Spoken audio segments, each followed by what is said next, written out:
Chapter 1. It's said that, in ancient times, we humans didn't live on this continent.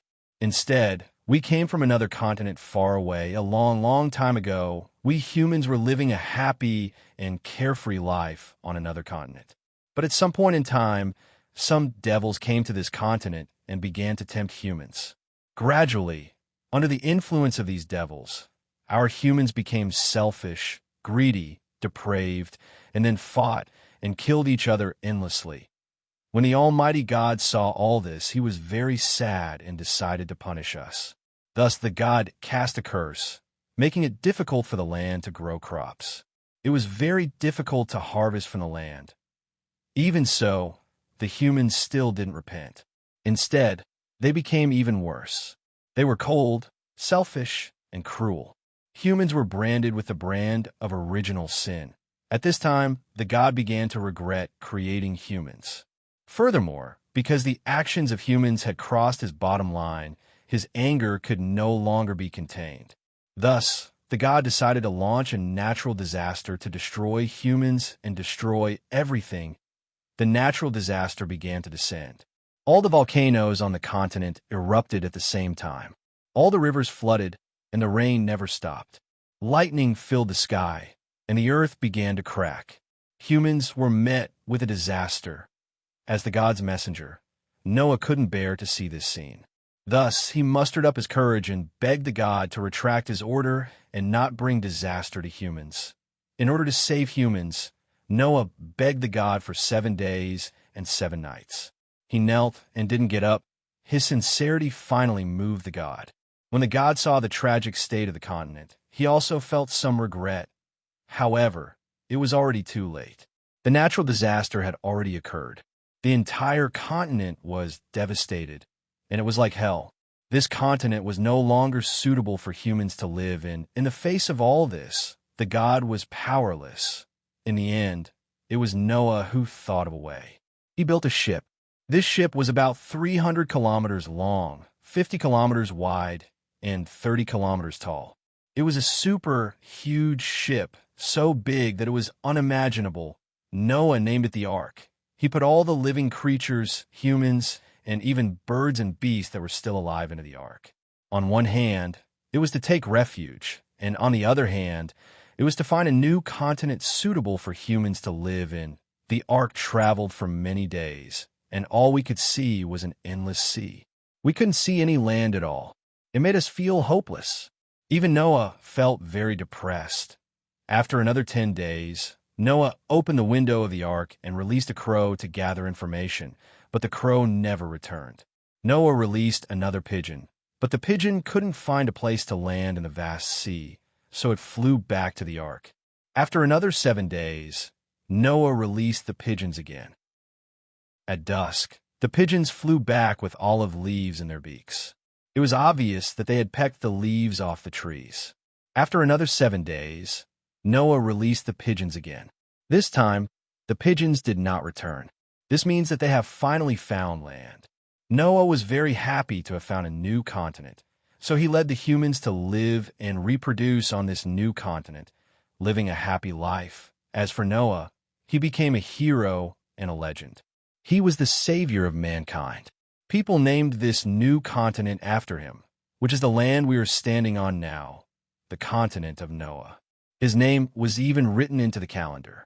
The calendar started from the day he stepped into the continent of Noah, and it was called the first year of Noah.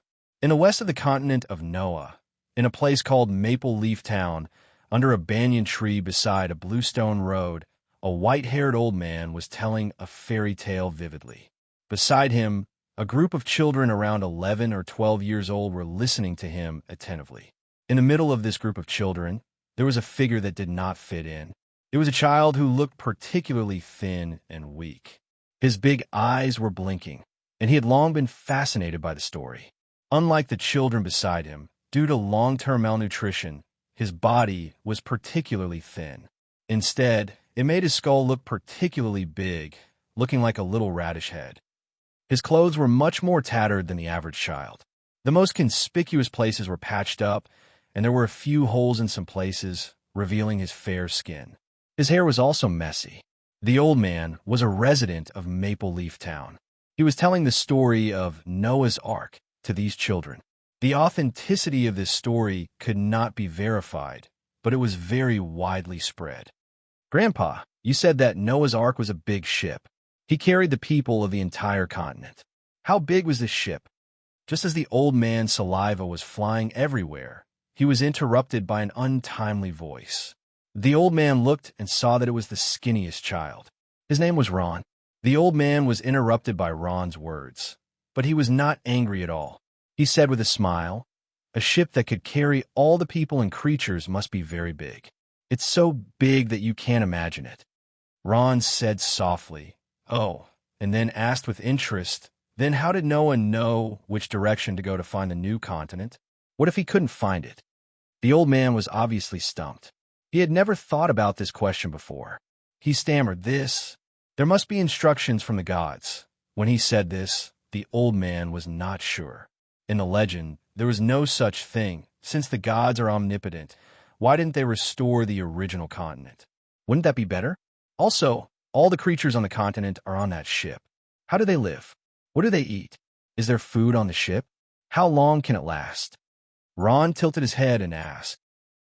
His questions flew out of his mouth like a cannon. At this time, he might as well get to the bottom of it. The old man really could not answer this time. At this time, the group of children who were listening next to them were dissatisfied. One of the taller children said, "Hey, Ron, if you want to listen to a story, then listen to a story.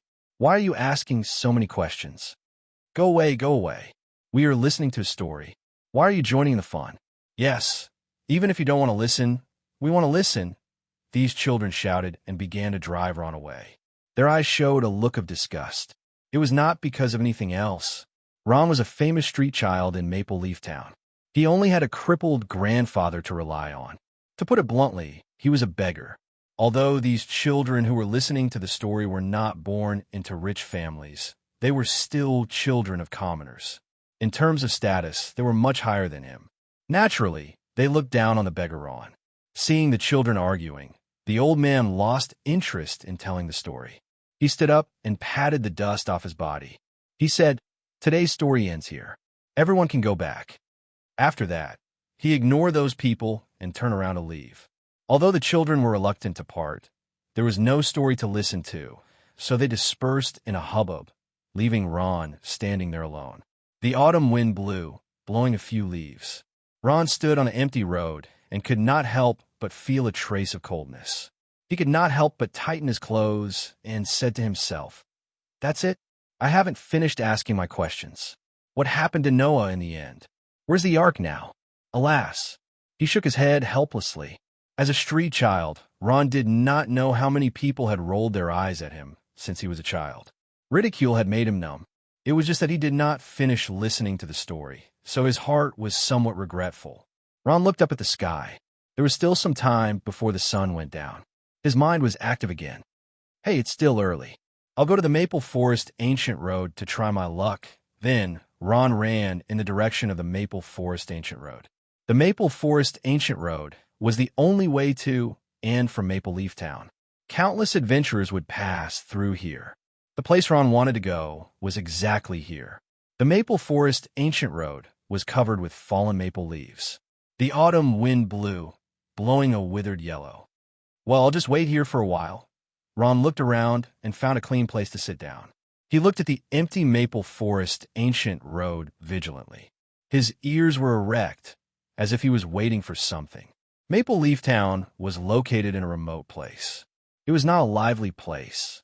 There were neither resources nor treasures, and there was no beautiful scenery.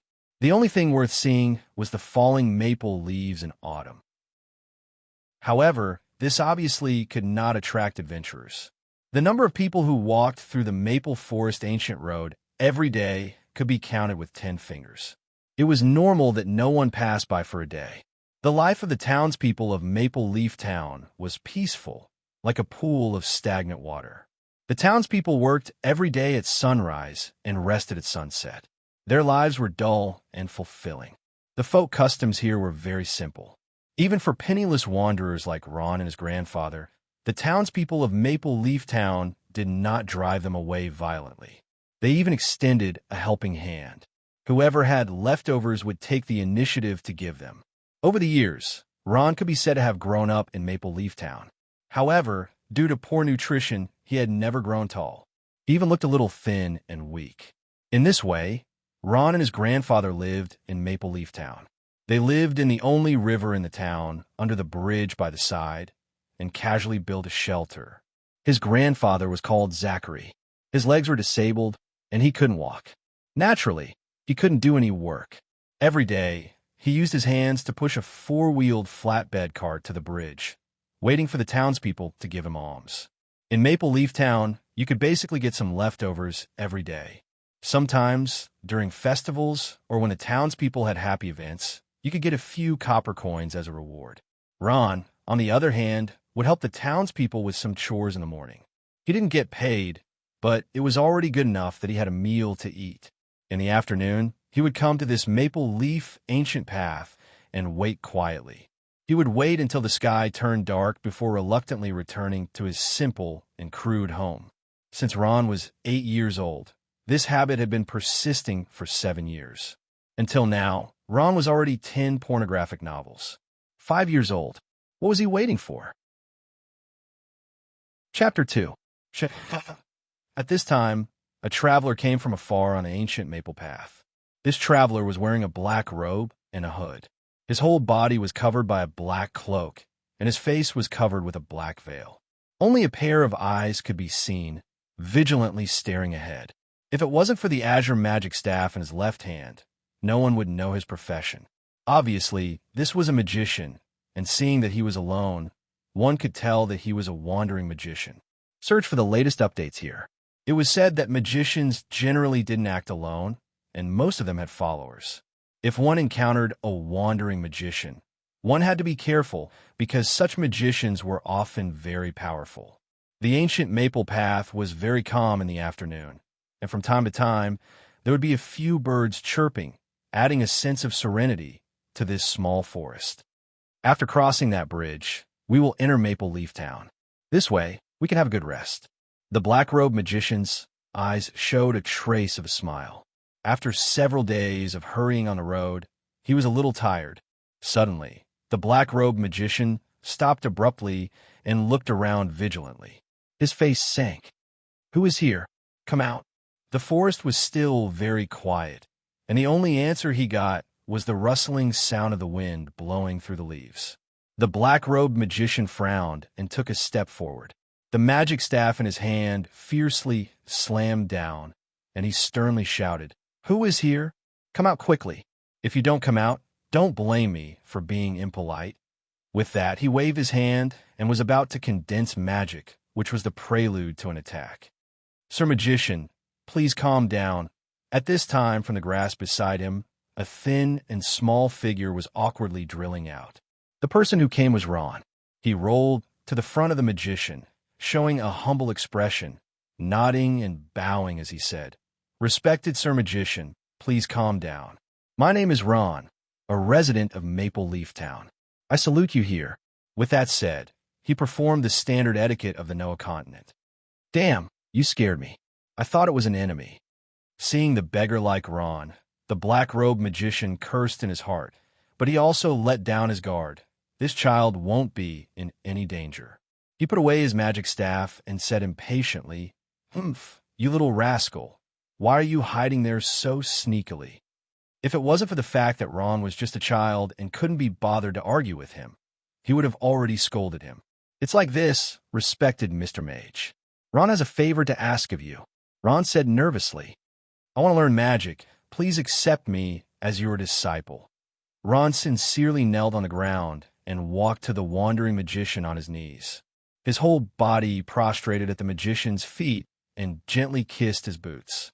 This was the most humble etiquette for the commoners of the Noah continent to the strong. Ron raised his head and looked nervously at the black-robed magician. His eyes were filled with strong expectations, and his heart was beating wildly. His palms were sweating. "Apprentice?" The black-robed magician frowned and looked at him quietly. He neither nodded nor refused, just stood there quietly.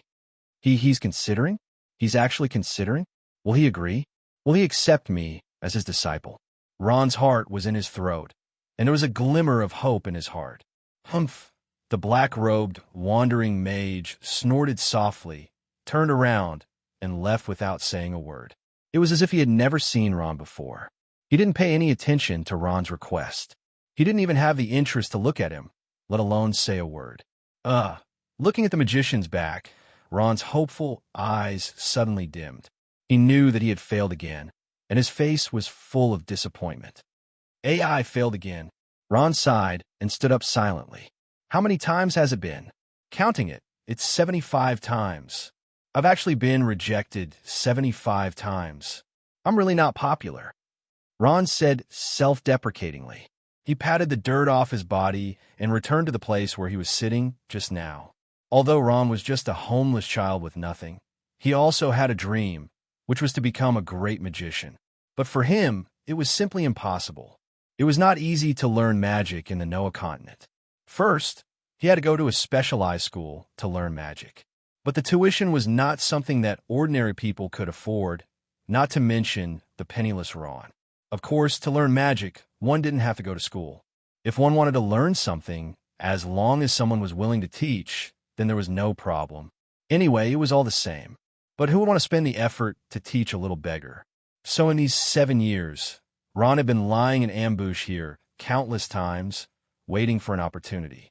He dreamed that one day, a powerful magician would pass by, be moved by his sincerity, and be kind enough to accept him as a disciple. This way, he could learn magic. 7 years had passed, and on this Maple Forest ancient road, there were many magicians passing by, but Ron had not met a single kind magician. When some magicians passed by with mercenaries, Ron did not dare to stop them. It would be terrible if he was killed by those mercenaries who killed without batting an eye. He only dared to stop those magicians who had fewer people and were alone. Generally speaking, a noble magician would not be too calculative with a little beggar like him. If he met a good-tempered magician, he would just kick him a couple of times. If he met a bad-tempered magician, he would be beaten up. Ignoring him like today was already considered very good. Why did he reject me? Was it because my attitude was not respectful enough? But I've already used the highest etiquette in the Noah continent. Was it because I spoke inappropriately? Maybe I should improve on this next time. Well, it could also be that I scared him before and made him angry. If I had come out earlier, the chances of success would have been higher. What a pity. Why did I take so long to think? Ron kept looking for reasons for his failure. He patted his head in annoyance. Ron thought that because he was thinking about how to answer this noble magician, he came out a little late, which led to his failure. In fact, those arrogant magicians would not put such a commoner beggar in a pornographic novel. In their eyes, not beating him up was good enough. Even if they killed him, Ron could not do anything. With Ron's identity, living an ordinary life might be a good ending. However, even a little beggar had his own dreams. Ron sat on the grass and lay down directly. He plucked a blade of grass and put it in his mouth. He continued to wait for a long and fruitless time. Magician, I'm really looking forward to it. If only I could become a magician. As long as I have a chance, I will definitely study hard and not be lazy. Thinking of magicians, Ron's heart became hot again. These 3 words seemed to be engraved in his heart. He would never forget that day. It was the first time he saw a powerful magician. She was a female magician.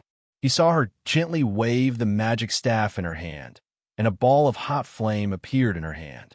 Then, the ball of flame seemed to have grown eyes and flew towards its target. In the blink of an eye, the blind rogue was burned to ashes by the flame of the female magician. The power of the magician shocked him. Ron made a vow to become a magician.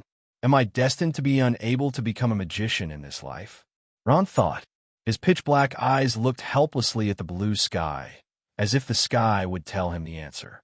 However, failure after failure made him feel disheartened. No, I will never. Suddenly, Ron became agitated and sat up. Grandfather said that as long as one is willing to work hard, anything is possible. The great founding emperor of the Holy Roman Empire, Charles I, was born a commoner. The powerful wind swordsman of the sacred domain was only a lowly servant in the beginning. Can I, Ron, not become magician? I don't believe that there won't be a day when a nobody like me can rise up in this world. He suddenly clenched his fists. I don't want to live a mediocre life. I want to become a powerhouse. It doesn't matter if the opportunity doesn't come. I'm willing to wait. If one day isn't enough, I'll wait a year. If 1 year isn't enough, I'll wait 10 years. If 10 years isn't enough, I'll wait my whole life.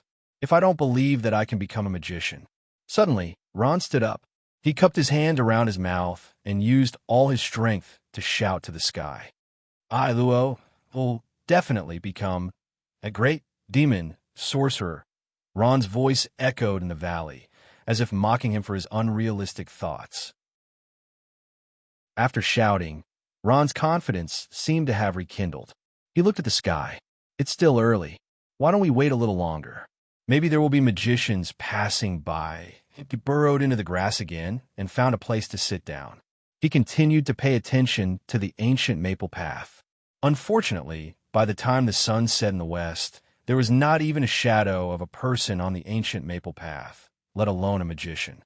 Ron could only go home with a disappointed heart. Just like that, day after day, year after year, Ron continued to wait on the ancient maple path, waiting for groups of 3 to 5 magicians to pass by alone. Although he came across opportunities, they were all rejected without exception. Even so, Ron did not lose heart. On this day, a magician came from afar on the ancient maple path. He was a kind-looking old man, wearing a white magician's robe. His face was flushed red, and he rode on a handsome white horse. Naturally, Ron would not let go of this opportunity. He immediately rushed out to stop the old man and knelt in front of him. Honorable Mr. Magician, I want to learn magic. Please accept me as your disciple. He bowed deeply, his eyes shining with anticipation. Inconceivably, the white-robed old magician actually reined in his horse. He smiled and asked kindly, "You want to learn magic?" When Ron heard this, his wildly beating heart turned into ecstasy. "Yes, honorable Mr. Magician. Are you willing to teach me?" The white-robed old magician chuckled softly. "Learning magic is a very difficult thing, isn't it? Aren't you afraid of suffering?" When Ron heard this, he quickly nodded, his face full of joy. "Honorable Mr. Magician, I'm not afraid of suffering. Please accept me as your disciple." The white-robed magician laughed heartily. "Since you have such perseverance and willpower, I'll make an exception and accept you as my disciple." Thank you. Thank you, honorable Mr. Magician." Ron did not expect that his dream of many years would finally become a reality. He hurriedly bowed deeply, at the same time kissing the white-robed magician's boots. "I'm leaving. If you want to be my disciple, pack your things and come with me." The white-robed old magician kindly touched Ron's head and smiled. Ron excitedly rubbed his nose with his index finger. "Ouch!" Ron softly exclaimed and sat up. At the same time, he shooed away the bird on his nose. The bird had just fiercely pecked his nose a few times. Chapter 3. Goo. At this time, Ron's stomach failed to live up to his expectations and began to growl. He looked up at the sky. It turned out that the sun had begun to quietly set. "It's time to go back," Ron said to himself. He got up, patted the dust off his body, and ran in the direction of Maple Leaf Town. Search for the latest update is here. He knew that his grandfather must have left a good meal waiting for him. In his memory, his grandfather, who was also a beggar, was very good to him. He left the best food for him. Sometimes he would rather starve himself. Stepping into the familiar Maple Leaf Town and walking on the gravel road, Ron's heart surged with a sense of familiarity. Since he was sensible, he grew up in this town and never stepped out of the town. As for some of the things in the outside world, many of them were heard from the townspeople. Maple Leaf Town can be regarded as Ron's home. A fat figure quickly ran toward Ron, looking flustered. Ron took a closer look. It turned out to be Aunt Susan. She was very good to Ron and Grandpa Zachary. She often gave them some food that they could not finish. The tattered clothes that Ron was wearing now were also given by her. Ron often went to her house to help her with some work, so they were very familiar with each other. Aunt Susan looked at Ron and hurriedly shouted, "Ron, not good. Your grandfather has an accident." Ah! Ron's eyes suddenly widened. Could it be?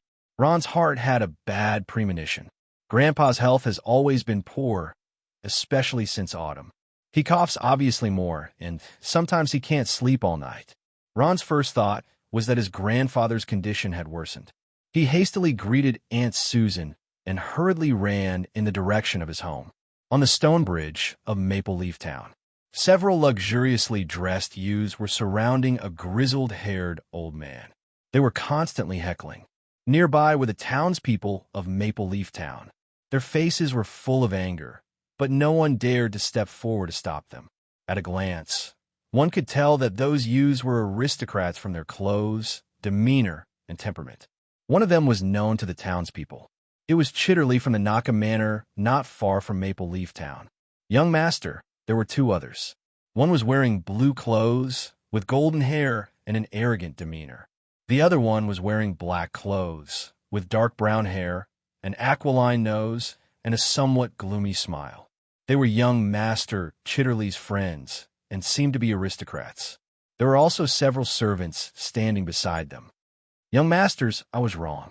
I won't dare in the future." Ron's grandfather, Zachary, begged for mercy. His grizzled, white head continuously hit the ground. He had only seen the luxuriously dressed young masters and knew that they were the children of rich families.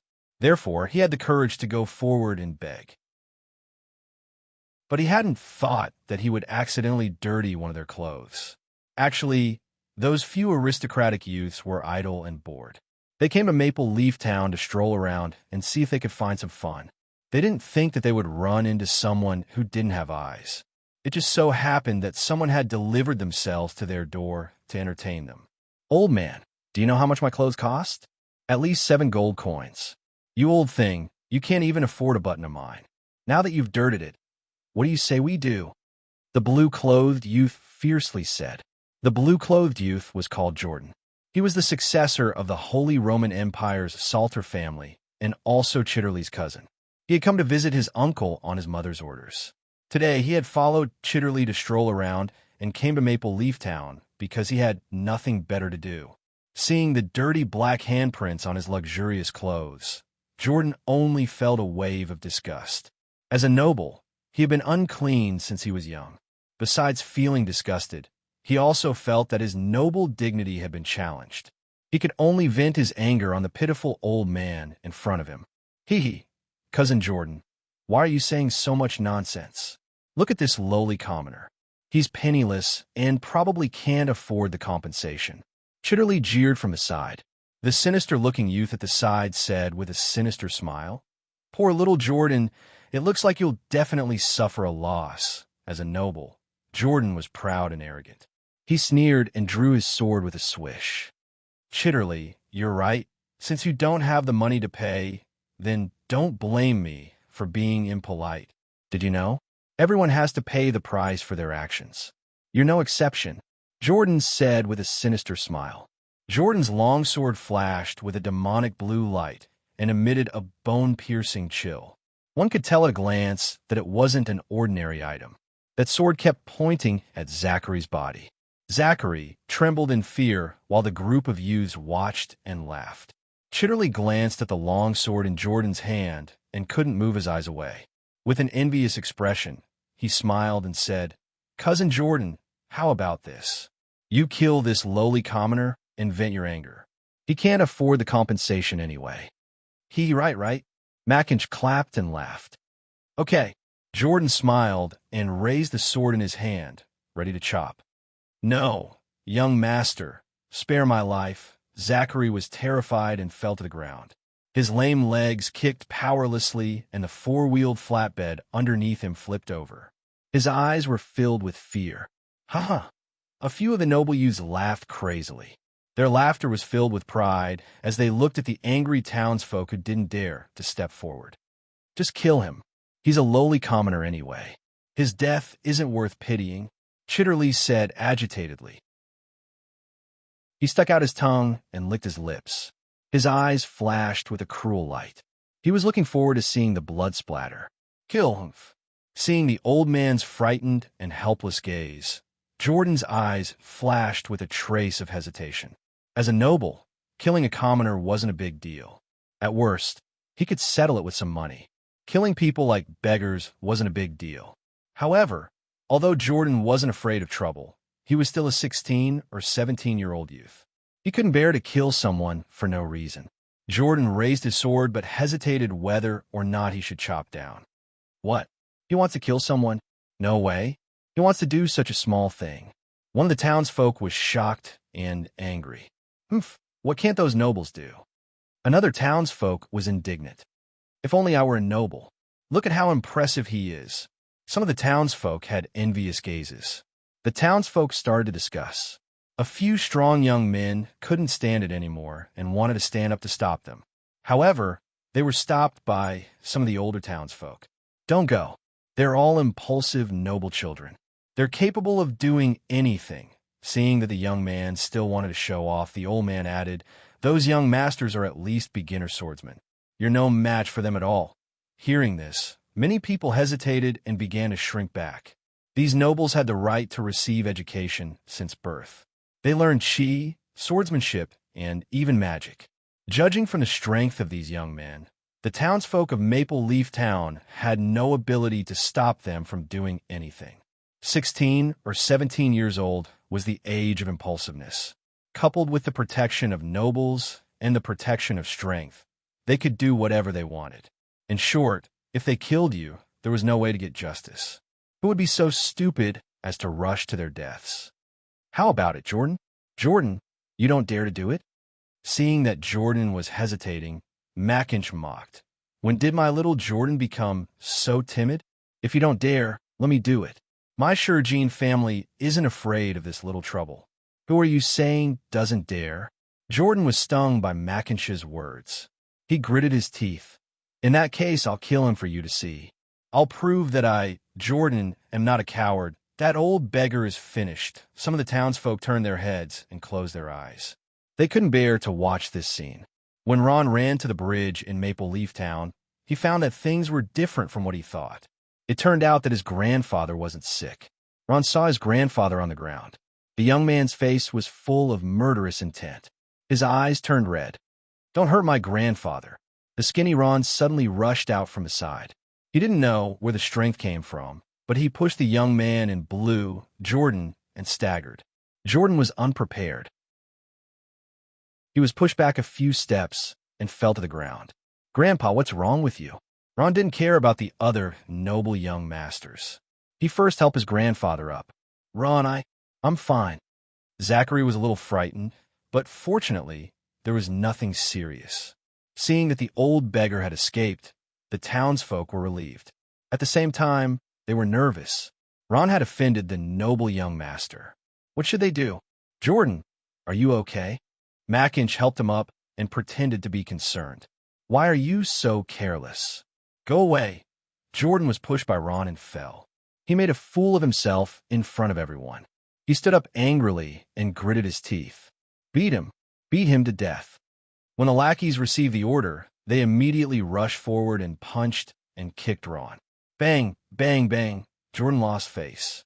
He didn't care about his image and also rushed up to beat him. As his cousin and friend, he naturally went up to help. Countless punches and kicks fell on Ron's body like raindrops. Ron gritted his teeth and didn't make sound. He protected his grandfather and let them beat him to their heart's content. In any case, it wasn't the first time he was beaten. Young master, please spare Ron. He is still a child, he is still young." Zachary shakily climbed up with his hands and feet to protect his grandson Ron. Ouch! At this time, Chitterly kicked out and coincidentally kicked Ron's bones, causing him to feel pain instead. "Hey, although this kid is thin, his bones are very hard." Chitley felt the pain and his face turned malevolent. Evil grew from his guts as he kicked Ron with all his might. Die for me, this kick didn't hit Ron, but it accurately kicked Zachary's chest. Gotcha! The crisp sound of bones breaking was heard. Ron was stunned. Everyone was stunned, let alone Zachary, Even an ordinary strong young man wouldn't be able to withstand this kick. Plop, plop. Zachary powerlessly fell to the ground and fainted. His face was like gold paper, and his mouth overflowed with black blood. Grandfather! Ron didn't care about the pain in his body. With a sorrowful cry, he crazily threw himself at Zachary. Grandfather, grandfather, what happened to you? More and more blood flowed from Zachary's mouth. The black blood gradually turned red, and his breathing became weaker. Grandfather, don't scare me. Ron saw this and was so anxious that he was about to cry. He was in a hurry. The townspeople's eyes changed from panic to anger. They helplessly watched a fresh life die in the hands of a few ignorant, aristocratic youngsters. The simple residents of Maple Leaf Town couldn't hold back. Chitterley saw that he had caused trouble. He looked at the surrounding crowd and helplessly spread out his hands. This has nothing to do with me. He ran into me himself. Let's go. Seeing the current situation, Jordan didn't want to cause trouble and pulled Chitterley. McIntosh didn't say anything and just nodded. Chapter 4. The townspeople of Maple Leaf Town also left with sympathetic gazes. They could only express sympathy for Ron's experience. These townspeople had neither the ability nor the strength to prevent this tragedy from happening. Ron wiped away his tears and slowly glanced at these townspeople. Without saying a word, he helped Grandpa Zachary's body onto the four-wheeled flatbed cart and slowly dragged him back to his dilapidated home. Search for the latest updates here. Under the bridge of Maple Leaf Town, there was a simple shack. Ron and Grandpa Zachary had lived here for more than 10 years. The two sides of the shack were illuminated, but it couldn't block the cold wind from outside. Because it was close to the river, the temperature at night was lower than usual. This was their home. Ron had lived here for more than 10 years. Ron carefully helped Zachary from the flatbed cart to a simple bed made of a few tattered quilts. Zachary was startled. He coughed a few times and weakly opened his turbid eyes. When he saw Ron, the corners of his mouth revealed a trace of smile. Grandpa! Looking at his grandfather's miserable state, Ron's tears flowed down with a swish sound. Looking at Ron, Zachary forced a smile. Ron! Just as he spoke, blood flowed down from the corners of his mouth. Grandpa, you're bleeding a lot. Ron cried. He stretched out his arm and hurriedly wiped the blood from the corners of his grandfather's mouth. In this situation, he didn't know what to do at all. After wiping the blood with great difficulty, Ron carefully asked, Grandpa, do you want to drink some water? Or eat something? The naive Ron thought that his grandfather would get better as long as he drank some water and ate something. However, this was all he could do now. Zachary shook his head. He stretched out a hand and gently stroked Ron's little face. He smiled with difficulty and said, Ron, my good child, let Grandpa take a good look at you. I'm afraid Grandpa can't accompany you in the future. No, Grandpa. Ron was shocked. He put his grandfather's hand on his face and anxiously said, Grandpa, you won't die. You will get better. No. Zachary gently shook his head with a trace of smile. Grandpa knows his body. Even if today's matter, Grandpa can't live for long. No, it's no, Grandpa. Ron's tears flowed again. Ron, Grandpa knows. Your dream is to become a great magician. Zachary's hand gently stroked Ron's hair. Unfortunately, Grandpa has no ability to help you realize your wish. Grandpa! Ron was already choked with sobs. Ron, don't cry. Life and death is fate. We can't resist it. Zachary smiled sadly. Let's not talk about this. Ron, Grandpa, what I'm about to say, you have to listen carefully. Zachary put on an unprecedentedly serious expression. He was very anxious. There were some things that he had to tell Ron. Ron looked up with teary eyes. Grandpa, what do you say? Open the cupboard. The cupboard in the corner of the room was the only intact thing in Ron's house. Usually, his grandfather didn't allow him to touch it. Ron didn't dare to neglect. He wiped his tears and opened the cupboard. Open the third compartment. Ron did as he was told. After opening the cupboard, he saw a few children's clothes folded neatly. Ron doubtfully picked them up and took a closer look. The material was extremely noble.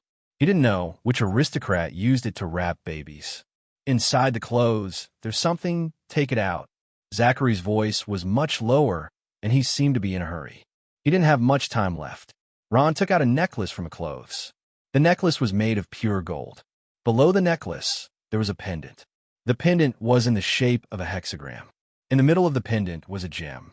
Even in the dark night, it shone with a faint light. "Grandpa, is this the thing?" Ron took the necklace. "Yes, this is it." Ron was puzzled. He took the necklace and looked left and right. He asked, "What is this?" "Ron, this is related to your origin. This necklace is the token," Zachary said weakly. Ron opened his mouth in surprise. "Grandpa, you said my origin. Are my parents mercenaries? Didn't they die while completing a mission?" Zachary's mouth showed a trace of a smile. "Silly child, I made this up to deceive you. Are my parents mercenaries?" Ron took a while to recover from the shock. He hurriedly asked, "Then, Grandpa, who are my biological parents?" "I don't know." Zachary sighed. "Ron, do you know why I've been staying here all these years?" Ron shook his head. Zachary weakly raised his hand and pointed to the place by the river. "That year, I picked you up here. I don't know which parents were so cruel to leave you here when you were only 1 year old," Zachary said with a smile. At that time, it was winter. When I found you, you almost fainted from hunger. You didn't even have the strength to cry. At that time, you were wrapped in a few pieces of clothes, and that necklace," Zachary smiled with difficulty. He coughed a few times, and blood flowed out from the corner of his mouth. Ron hurriedly reached out to wipe it. Zachary continued, "At that time, I was just a beggar. I didn't have the ability to raise you. I begged Aunt Susan for some milk to raise you." Ron nodded with tears in his eyes. He thought of that fat Aunt Susan. She was his wet nurse. No wonder she had been so good to him. "I don't know your name, so I gave you the name Ron," Zachary continued. "But I know that your family must be aristocratic. I can tell from those children's clothes and that necklace. You also know that in my condition, I don't have the ability to help you find your parents. So all these years, I have been waiting here, waiting for them to come back to find you," Zachary said with a bitter smile. Ron nodded with tears in his eyes. Grandpa was lame. It was difficult for him to even walk, let alone find people. At this time, Zachary's eyes began to lose their luster, and his breathing became rapid. It was obvious that he had reached the end of his life. "Grandpa, can't wait with you anymore, and Ron, it's meaningless for you to wait here. Leave here to find out your origin. Whether you can find your parents or not depends on yourself. Grandpa, I don't want anything. I only want you. I only want you." "Grandpa." Ron didn't want to listen anymore. Tears flowed down his cheeks. He kissed his grandfather's thin palm. He thought that as long as his grandfather could get better, he was willing to pay any price. "Don't leave me," Zachary finally smiled. "Ron, live well. Don't avenge me. Take care of yourself." The poor old man, at the last moment, was still thinking about Ron, worried that he would lose his life for revenge. "No, Grandpa, they're the murderers who killed you. I will kill them to avenge you." When Ron heard this, his eyes suddenly turned red, and he almost roared. But Zachary couldn't hear him anymore. His legs collapsed, and he breathed his last. "Grandpa," in the quiet Maple Leaf town, Ron's heart-wrenching cries could be heard. "Ron." After crying for a long time, Ron heard a familiar voice. He looked over and saw a fat figure standing outside the door. It was Aunt Susan. She was looking at him with concern. "Aunt Susan." Ron wiped his tears and stood up. "Grandpa is gone. I guessed it." The fat Aunt Susan sighed. "In fact, your grandfather's health has always been poor. He also felt that he didn't know when he would. He asked me not to tell you. Ron, you have to take it easy." "I know, Aunt Susan." Ron shook his head. Aunt Susan sighed again. She pursed her lips and said hesitantly, "Ron, one of those people today is the young master of the Naka Manor in Maple Leaf Town. The other two are probably not simple. Ron, I think Aunt Susan... I want to be alone." Ron understood what Aunt Susan meant. She didn't want him to lose his life for revenge. But Ron didn't listen and interrupted her rudely. Susan's lips moved, and she sighed. She said, "Well, that's a pornographic novel. Well, calm down. Those people are not people that we can afford to offend. Aunt Susan nagged and turned to leave. At this time, Ron stopped her again. Aunt Susan, can you do me a favor? Susan turned around and smiled. Tell me, what else can I help you with, Ron? Can you give me a mat? I want to bury Grandpa.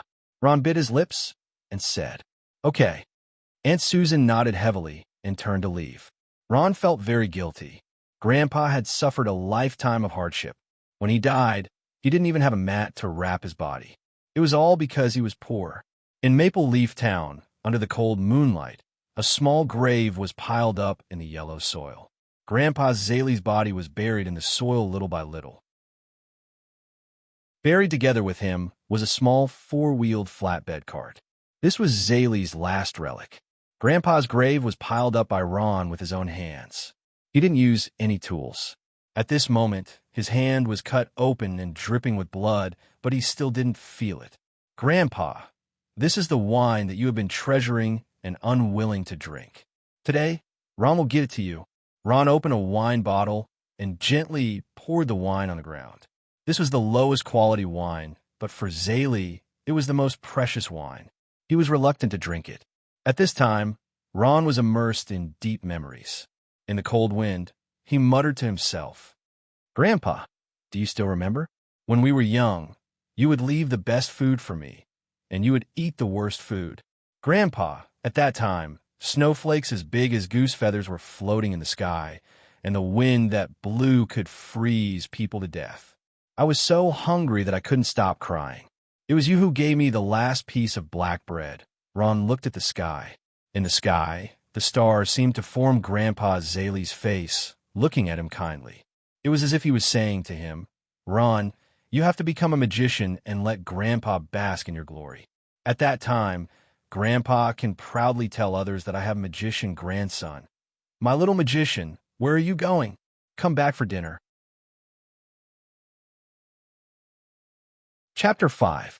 Although it was night, Manor Naka, not far from Maple Leaf Town, was still brightly lit, as if it was a festival. Manor Naka was not so much a manor as a castle. Such strong walls benefited from the continuous reinforcement of the manor's owners. It looked like a fortress. Even if bandits came, they would not be able to easily take it down. Search for the latest updates here. Manor Naka itself also had many guards, which was one of the reasons why Manor Naka was so famous that no one dared to provoke it. Young Master, you're back. Seeing young Master Chitley, the head butler of Manor Naka came out to greet him. Chitley nodded. Where's my father? Young Master. Master is waiting for you in the study, the head butler said. Passing through the gloomy aisle, Chitley came to his father's study, knocked on the door, and called out, Father, come in. There were not many words in reply, but to Chitley, it had an irresistible majesty. A burly man was sitting at the table in the study. He was holding a sword in one hand and a rag in the other. He was gently wiping it back and forth with an extremely serious expression. He looked at the sword with tender eyes, as if he was looking at his wife. He was the owner of Manor Naka, Gerard. When he saw his son come in, he said without turning his head, Sit down. Chitley sat down nervously. Since he was young, he had been most afraid of his father. Your cousin and young Master Macintosh have already gone to bed, right? Gerard asked. Yes, father, Chitley replied. Gerard turned around and glanced at his son. He sheathed the sword in his hand and placed the rag on the table. You have to entertain your cousin Jordan and young Master Macintosh well. Don't neglect them. When he said this, Gerard's face had already changed into a humble expression. To Gerard, the arrival of Jordan and Macintosh was a great honor to Manor Naka. Usually, nobles like Jordan could not be invited even if they wanted to, so they were giving his family face by coming. Yes, father. Chitley answered honestly. Did they have a good time here today? Gerald smiled and asked. You were not in the manor all day. Where did you go? We went to Maple Leaf Town. Kittery panicked, not knowing if he should mention the matter of this afternoon. Well, Maple Leaf Town. Not bad. Autumn is coming. The maple leaves, they're very beautiful. Well, as long as they have fun. Gerald didn't feel anything strange. He smiled and asked, How are you getting along with them? Fortunately, Cousin Jordan treats me well. Chitley said. That's good. Gerald read the pornographic novel with satisfaction. He nodded. To be able to form a relationship with Jordan meant that Keatley had done a good job. You are of the same age, so you should have many common topics to talk about. Seeing that his father's expression was normal, Chitley's tensed heart relaxed. He knew that his father was satisfied with his performance and couldn't help but have the idea of asking for a reward. He smiled and said, "Father, I'll be 15 years old this month. What do you think? Nobody knows a son better than his father." Even before Chitley finished speaking, Gerald had already understood his meaning. He smiled and said, "What do you want? There's a chance?" Chitley's eyebrows jumped. He was secretly delighted. Usually, his father wasn't so easy to talk to. He took a step forward and said boldly, "Father, I want a sword." He paused. "Well, a sword like Cousin Jordan's will do." Gerald didn't feel anything when he heard the first half of Chitley's sentence. But when he heard the second half, he was so scared that he almost slipped. "What? You want a sword like Cousin Jordan's?" "Yes." Chitley still didn't realize that there was a problem with his condition. In his opinion, it was only a sword and wasn't a big deal. Gerald smiled bitterly. "Dear Chitley, it's not that I don't want to buy you such a sword, but I simply can't afford it. Do you know how much Cousin Jordan's sword costs?" "How much?" Chitley was still confused, but he knew that it must be expensive. Gerald smiled bitterly and held out 3 fingers. 300 gold coins? Chitley asked. Gerald shook his head. 3,000 gold coins? Gerald still shook his head and said, "Your Cousin Jordan's sword is called Cold Song. It's a low-grade dark gold equipment. Its price is over 30,000 gold coins." 30,000? Chitley was shocked by this number. "Just this sword alone is worth 30,000? Gerald nodded solemnly. 30,000 is a basic number. It refers to the lowest grade of attributes. If it's a high-grade attribute, just the core alone would be worth 150,000. The price of a dark gold equipment would definitely double. It would be worth at least 300,000. If it were to be auctioned, it would probably be even higher." "What is dark gold? High-grade attribute?" Chitley still didn't understand. "You don't know?" Gerald frowned and said with dissatisfaction. "Chitley, I usually tell you to read more books, but you don't listen. Now you don't understand anything." Ignorant and incompetent. After teaching Chitley a lesson, Gerald still gave him an explanation. The level of the weapons we commonly use can be upgraded. For example, the swords we normally use have not been upgraded. They are ordinary weapons. The process of upgrading is called enchantment. A sword that has been enchanted will have a magical attribute. It will be easier to use and more powerful. Its attack power will also increase. The enchantment of a weapon requires a core. After a successful upgrade, the first grade is azure, the second is aquamarine, the third is gold, and the fourth is dark gold. Your cousin's sword is dark gold at the 4th grade. Then what's with the grade and attribute? Chitley still didn't understand. As for the grade and attribute, your cousin is currently an intermediate swordsman. He can only use low-grade weapons. The highest grade of a low-grade weapon is dark gold. As for the attribute, I don't know. If it's a high-grade attribute, then it would be the best among low-grade weapons.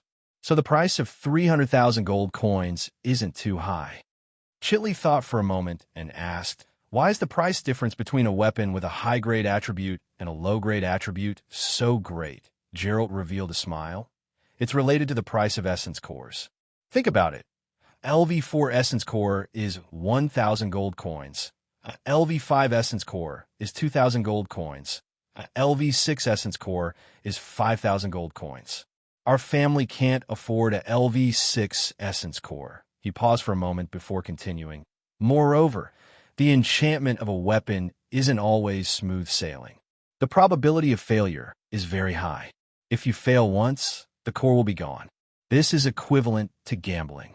The higher the grade of the weapon, the higher the probability of failure. Many people have gone bankrupt in order to enchant their weapons, and upgrading a low-grade white-grade weapon to dark gold grade would normally require 30 cores. Just the core alone would cost 150,000 gold coins. If it were to be upgraded to dark gold grade, the price would double, which is 300,000 gold coins." Chitley stuck out his tongue. 300,000 gold coins for a sword. This price is too exaggerated. He knew that his manor's annual income was only a few thousand gold coins, so 300,000 gold coins for a sword was simply an unrealistic fantasy. It's good that you know. It's not that I, as your father, don't want to buy it for you. It's that I simply can't afford it. Gerald smiled. The Salter family can't be compared to us. Their family is one of the top families in the Holy Roman Empire. If not for your aunt marrying the head of the family, how could our Naka Manor have the glory it has today? Chitley nodded. He knew that his family was nothing more than a country bumpkin, while his cousin and his friend, Mackinch, were the true aristocrats. His family wasn't even fit to carry their shoes. Jordan was his aunt's son. If not for this relationship, how could young Master Jordan come to a place like Naka Manor with his status? Jordan might become the successor of the Salter family. If you get along well with him, you'll benefit in the future. Gerald smiled. Yes, father. Chitley nodded. I will. I'll give this sword to you. Gerald thought for a moment before handing the sword he had just wiped to Chitley. This sword belongs to the lower ranks of the Azure Grade Longsword. It has inferior attributes and is worth at least 5,000 to 6,000 gold coins. I'll give it to you. Chitley was overjoyed and happily reached out to receive it. After thanking him, he took the sword and left his father's study. With this sword, he could show it off in front of his cousin and his friend tomorrow. Although this action seemed ridiculous, young Master Chitley still wanted to save face. Gerald's study returned to its tranquility. After a while, dong dong dong. Knocks sounded on the door again.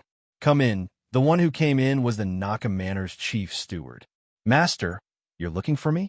Gerald's eyes narrowed into a line as he asked the chief steward what happened when Chitley went to Maple Leaf Town today. Chitley's panicked expression couldn't be hidden from him. Since childhood, Gerald was most familiar with his son. Sure enough, the chief steward bowed deeply and said, Yes, master. Something did happen to the young master and the others in Maple Leaf Town today. He then narrated the events of this afternoon in full detail. The chief steward was also puzzled. This was only a small matter for the Naka Manor, so he could handle it. He also believed that he could handle it well. Wasn't it just a beggar? He didn't expect the master to personally get involved. Oh, so it turned out that he accidentally killed an old beggar. Gerald didn't think much of it. It's just a lowly commoner. So what if he's killed? It's no big deal. If it was a townsfolk, it would be troublesome. For the townsfolk's benefit, they might have to pay some money. If it was just a penniless beggar, then it would save a lot of trouble. They wouldn't even have to pay any money. But Chitley is really too useless. He's done evil things, but he forgot to clean up his mess. Gerald coldly snorted and said in dissatisfaction, Call Chitley here. Chitley came to his father's study again. When he saw the chief steward, he knew that something bad had happened. His father must have known about today's events. Gerald asked with a livid face, Chitley, do you know your mistake? Chitley looked flustered. It's none of my business. He bumped into me himself. I'm not talking about you. Gerald's eyes stared at Chitley. Why didn't you kill that little bastard? There were a lot of townsfolk watching that day. It wasn't that Chitley hadn't thought about this, but there were so many people that day that he couldn't do it. So what if there were a lot of townsfolk? It's just killing a little beggar. Gerald was extremely dissatisfied with him. Father, since you said it was just a little beggar, is there a need to be so serious? It feels like we're afraid of him. Chitley said cautiously. Gerald frowned, took a breath, and asked, Chitley, do you know about mountain ants? Mountain ants? Chitley had a question mark in his mind. He didn't know what his father was referring to. Yes, it's that kind of mountain ant. It's very big. Gerald revealed a meaningful smile. Although the mountain ant is small, it's still very painful to be bitten by it, isn't it? Late at night, in Manor Naka, after almost everyone had fallen asleep, the door slowly opened. A few fast horses rushed out of the manor and ran straight in the direction of Maple Leaf Town. The light in Gerald's study in Manor Naka was still on. Gerald stood in front of the window, watching the fast horses go away with a cruel smile in his eyes. Chapter 6. The clear night sky was dotted with stars, illuminating the tranquil maple leaf town. Beside the stone bridge, a thin figure was kneeling in front of the grave. Ron's tears had already flowed out. He stood up abruptly. The week never needed tears. Search the latest updates are all here. Thinking of those arrogant and domineering aristocratic young masters, Ron's anger almost broke through the sky. He could not wait to tear them into pieces. There was a voice in his heart that kept shouting, "Revenge! I want revenge! I want revenge for Grandpa!" However, Ron was quickly discouraged. The word revenge was easy to say, but it was not so easy to do. Strength without strength, not to mention Chitley. Any housekeeper or servant of Manernaka could beat him to a pulp. Ron dejectedly hung his head. Without strength, how could he take revenge? Sigh. If only I were a magician, Ron said self-deprecatingly. Then I could take revenge for Grandpa. It can be imagined that a 15-year-old child, who was also a homeless child, said that it was impossible for him to take revenge. At this time, except for anger and self-comfort, Ron had nothing. Tomorrow I'll go to the Maple Forest Ancient Road to try my luck, even if there is a glimmer of hope. Ron sighed. At present, he could only do this. If only I met a magician. At this time, a sudden voice sounded in Ron's ear. Do you have to become a magician to take revenge? In this quiet night, the sudden voice made people feel creepy, startling Ron. Who's here? Ron looked around, but did not find a single person. His heart was even more flustered. Child, you don't have to be afraid. I'm here. After saying this, a cloud of black gas appeared in front of Ron's eyes. The black gas gradually grew bigger, and a figure gradually emerged. Ron was frightened by the sudden appearance of the figure. He kept retreating and stumbled to the ground. The old man who appeared in front of Ron had a pale complexion. He was wearing a black magic robe, and his body was surrounded by wisps of black gas. His eyes were emitting a dark green light, like a wolf in the wild. In the silent night, he seemed a little eerie and terrifying. Child, you don't have to be afraid. I don't mean any harm. The black shadow grinned, revealing a kind smile, but in Ron's eyes, it was even more terrifying than an evil spirit. You? Who are you? Ron asked in horror. My name is Homelin, Grand Magus Necromancer Homelin. The old man said with a smile. Child, what is your name? My name is Ron. Seeing Homelin being so kind, Ron calmed down and asked, why are you here? I'm a soul body. After a person dies, they turn into a soul and stay there. Homelin smiled and pointed at the ring on Ron's hand. I was awakened by your blood, so I ran out. Ring? Ron looked at the unremarkable ring in his hand, puzzled. This was a cheap item that Grandpa Zari bought from a wandering merchant on his 10th birthday. It only cost a few copper coins. On the outside, this ring didn't have any decorations. It was just a small black iron ring. In terms of appearance, the cheapest ring was much better looking than it. Because Ron's blood flowed onto the ring, it was activated. Homelin had actually been out for a while. He had been observing Ron. When he knew that Ron wanted to become a mage, he couldn't help but jump out. Don't worry, Ron. I'm a soul body. I don't have the strength nor the ability to hurt you. Homelin seemed to feel the fear in Ron's heart, so he took the initiative to say. He smiled again and continued to ask, Ron, can you tell me where this place is? Maple Leaf Town. Ron replied. Maple Leaf Town? Homelin frowned. This was a name that he had never heard before. Where is this place? Maple Leaf Town is in the Holy Roman Empire. Ron saw that he didn't understand and added another sentence. Holy Roman Empire? Homelin's heart skipped a beat. This was another country's name that he didn't know. Homelin frowned. He thought for a moment and asked, Ron, do you know about the Scourge Church? Scourge Church. This time it was Ron's turn to be a loss. What is the Scourge Church? What's going on? You don't even know about the Scourge Church? How is that possible? Homelin was shocked and lost his voice. Isn't this the continent of Omros? The continent of Omros? I've never heard of it. Ron shook his huge little head. I only know that this is the continent of Noah. The continent of Noah? What's going on? Homelin's breathing quickened. Could it be that I'm in another plane? What happened after I died? His soul slept in the ring. No matter how long it was, Homelin felt that it was only a moment. He didn't know what had happened. In fact, 100,000 years had passed since Homelin died.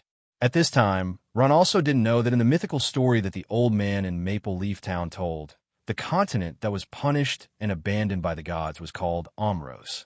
At this time, Ron had completely let down his guard against Homelin. He got up and said, "Grandpa Homelin, why are you hiding in this ring?" Thinking of the past, Homelin's lips twitched fiercely. He would never forget that his apprentice had tricked him into drinking the potion made from the blue beauty flower. The potion made from this flower could make people temporarily lose their strength and then kill him with a knife. Fortunately, his soul was strong enough to abandon his body and hide in the ring. Otherwise, even his soul would have been destroyed. Homelin didn't want to talk about the sad past. Instead, he changed the topic and said, "Ron, I just heard that you want to become a magician. What's going on?" Looking at Homelin, Ron only felt a sense of familiarity. It was not because of anything else, but because Homelin looked too much like Grandpa Zeri. They were both so amiable and kind. At first, Ron thought that Grandpa Zeri had come back to life. Ron's mind was full of grievances, and he just wanted to find someone to talk to. He told Homelin everything that had happened today. When he got emotional, he couldn't help but cry. "So that's how it is." Homelin nodded. After listening to Ron's story, he sympathized with Ron's experience. His eyes revealed a trace of killing intent. "Such a person should be killed," he paused and said. "But Ron, if you want to avenge your grandfather, you need strength. Without strength, there will only be endless resentment and blame left. This is simply useless." Homelin had seen countless people. He could see at a glance that Ron was poor. Revenge was as difficult as ascending to heaven for him. "So I really want to become a magician," Ron said with a firm look. "As long as I become a magician, I will be able to avenge my grandfather," Homelin chuckled. "Ron, if you want to avenge your grandfather, you don't have to become a magician." Ron understood the meaning behind those words. He carefully sized up Homelin and said with a hint of joy, "Grandpa Homelin, could it be that you're a magician? Are you wearing a magician's robe?" He mistook Homelin's necromancer's robe for a magician's robe. Homelin nodded with a smile. "That's right, but I'm not a mage. I'm a grand magus necromancer, Homelin. I belong to the Calamity Church, the temple of the undead." Ron was dumbfounded when he heard this. "What? You're not a magician?" "Although I'm not a magician, I'm a necromancer." Ron's eyes gradually dimmed. The glimmer of hope that had just been ignited in his heart was mercilessly extinguished. Looking at Ron's expression, Homelin was somewhat dissatisfied with a pornographic novel. He stared at him with his strange eyes. "What? Are you looking down on me, a necromancer? Let me tell you, when I was a necromancer, I don't know how many magicians died at my hands. At that time, I don't even know where you were." Ron tilted his head and asked, "Grandpa Homelin, could it be that you, a necromancer, are more powerful than a magician?" Of course. Homelin was so angry that he blew his beard and glared. The thing he hated the most was to see others insult his necromancy magic. If not for the fact that he was still a soul body, he would have already slapped him. More powerful than a fire magician? Ron continued to ask. "Of course," Homelin replied proudly. "More powerful than an earth magician? Of course. More powerful than a water magician? Of course," bragging. Ron heard this and finally concluded. "You?" Homelin was almost angered to death. He pointed his finger at Ron, trembling and unable to speak. His beard was moving because of his anger. Seeing the stubborn Ron, Homelin couldn't help but admit defeat. What was this called? The ignorant were fearless. He thought for a while, rolled his eyes, and softened his tone. "Ron, how about this? If you are willing to learn necromancy magic from me, I will consider teaching you. I won't learn unless it's powerful magic." Ron still shook his head and said, "If you can't take revenge after learning it, it's useless." If the people of Omros in the past heard this, their jaws would probably drop. The necromancer Grand Magician Homelin was personally accepting a disciple. half of the continent would be in an uproar. Just the queue alone would probably stretch to 10 streets. Now, he was actually humbly accepting a disciple, and the other party actually didn't accept. Hamelin was stunned and helplessly shook his head. Then Ron, what do you want to learn? I want to learn magic. It's best if it's fire magic. Ron thought for a while and said excitedly, water, earth, whatever works too. As Ron spoke, he began to imitate the scene of the female magician casting a spell that he had seen before. Fire hidden in the depths of hell. Accept my call. Burn my enemies. Go, fireball. It had to be said that Ron's movements were extremely precise. It looked like he had practiced many times, but other than the movements, not a single spark appeared. Grandpa Hamelin, do you know how to do this? I don't know. Hamelin felt that he had been completely defeated. He didn't care about this trashy fireball at all. He could casually use a bone spur to destroy the opponent. But then again, Hamelin really didn't know how to use fireball. However, Hamelin had no choice. Because Ron's blood had dripped onto the ring, he felt that his soul had already connected with Ron's. If he wanted to regain his body, he would have to rely on Ron. Grandpa Hamelin, do you have any friends who are magicians? Can you let him teach me? Ron raised a smiling face and wanted to reach out to shake Hamelin's hand. He didn't expect to grab onto empty air. Only then did he remember that the other party was a soul body. Magician? Hamelin rolled his eyes at him in annoyance. He thought to himself, I don't know what F***king continent this is, and I'm still a soul body. How the hell would I know a magician? Hamelin took a deep breath and calmed his agitated emotions. He softened his tone and was about to further coax Ron into learning necromancy magic when his face suddenly changed and his voice trembled. Chapter 7. Enemy? I don't have any? The naive Ron was still confused. He never thought that he would provoke an enemy. Hamelin's face was solemn. That's right, they're coming for you. Go quickly, it will be too late. Ron's face also changed slightly. At this time, he had already heard the sound of chaotic footsteps. He looked up and saw that 3 figures had already appeared on the stone bridge. These 3 people were the killers sent out by the Naka Manor. They did not cover their faces. Perhaps they felt that there was no need at all.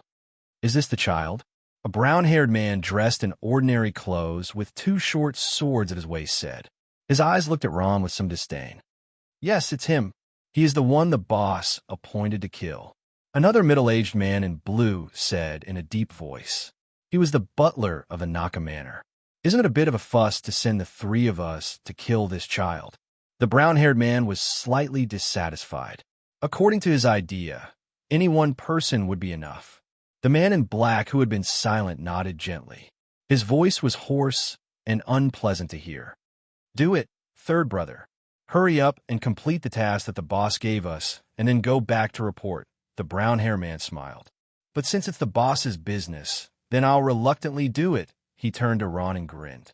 Boy, you'd better kill yourself so as not to dirty my hands. Ron leaned back against the wall, his heart thumping nonstop. Being stared at by the brown-haired man's snake-like eyes, he truly felt a trace of panic. Run, Ron, you are not their opponent.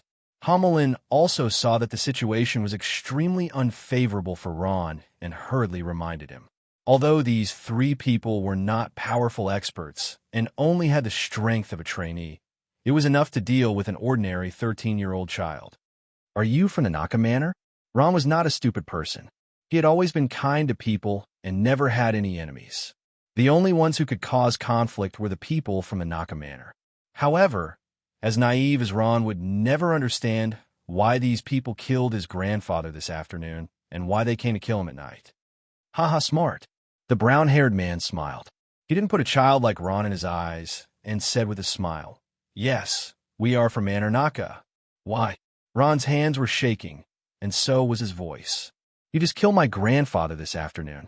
Why do you still want to kill me? It's very simple. They want to exterminate you and not give you a chance to take revenge. Even if you're just a child, who knows what level you will reach in the future.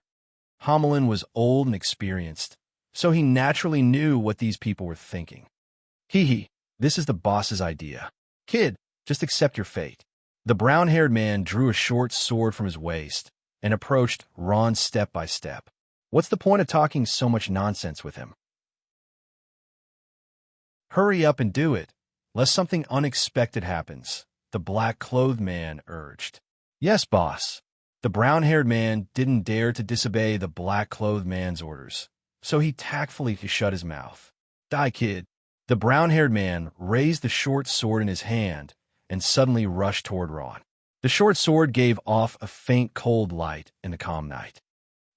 Seeing the short sword coming, Ron suddenly dodged the short sword. He also fell to the ground. Hey, good reaction. The brown-haired man grinned and raised his foot to kick. This time Ron couldn't avoid it. He was kicked directly in the arm. He only felt a strong attack. Gotcha! His arm was dislocated.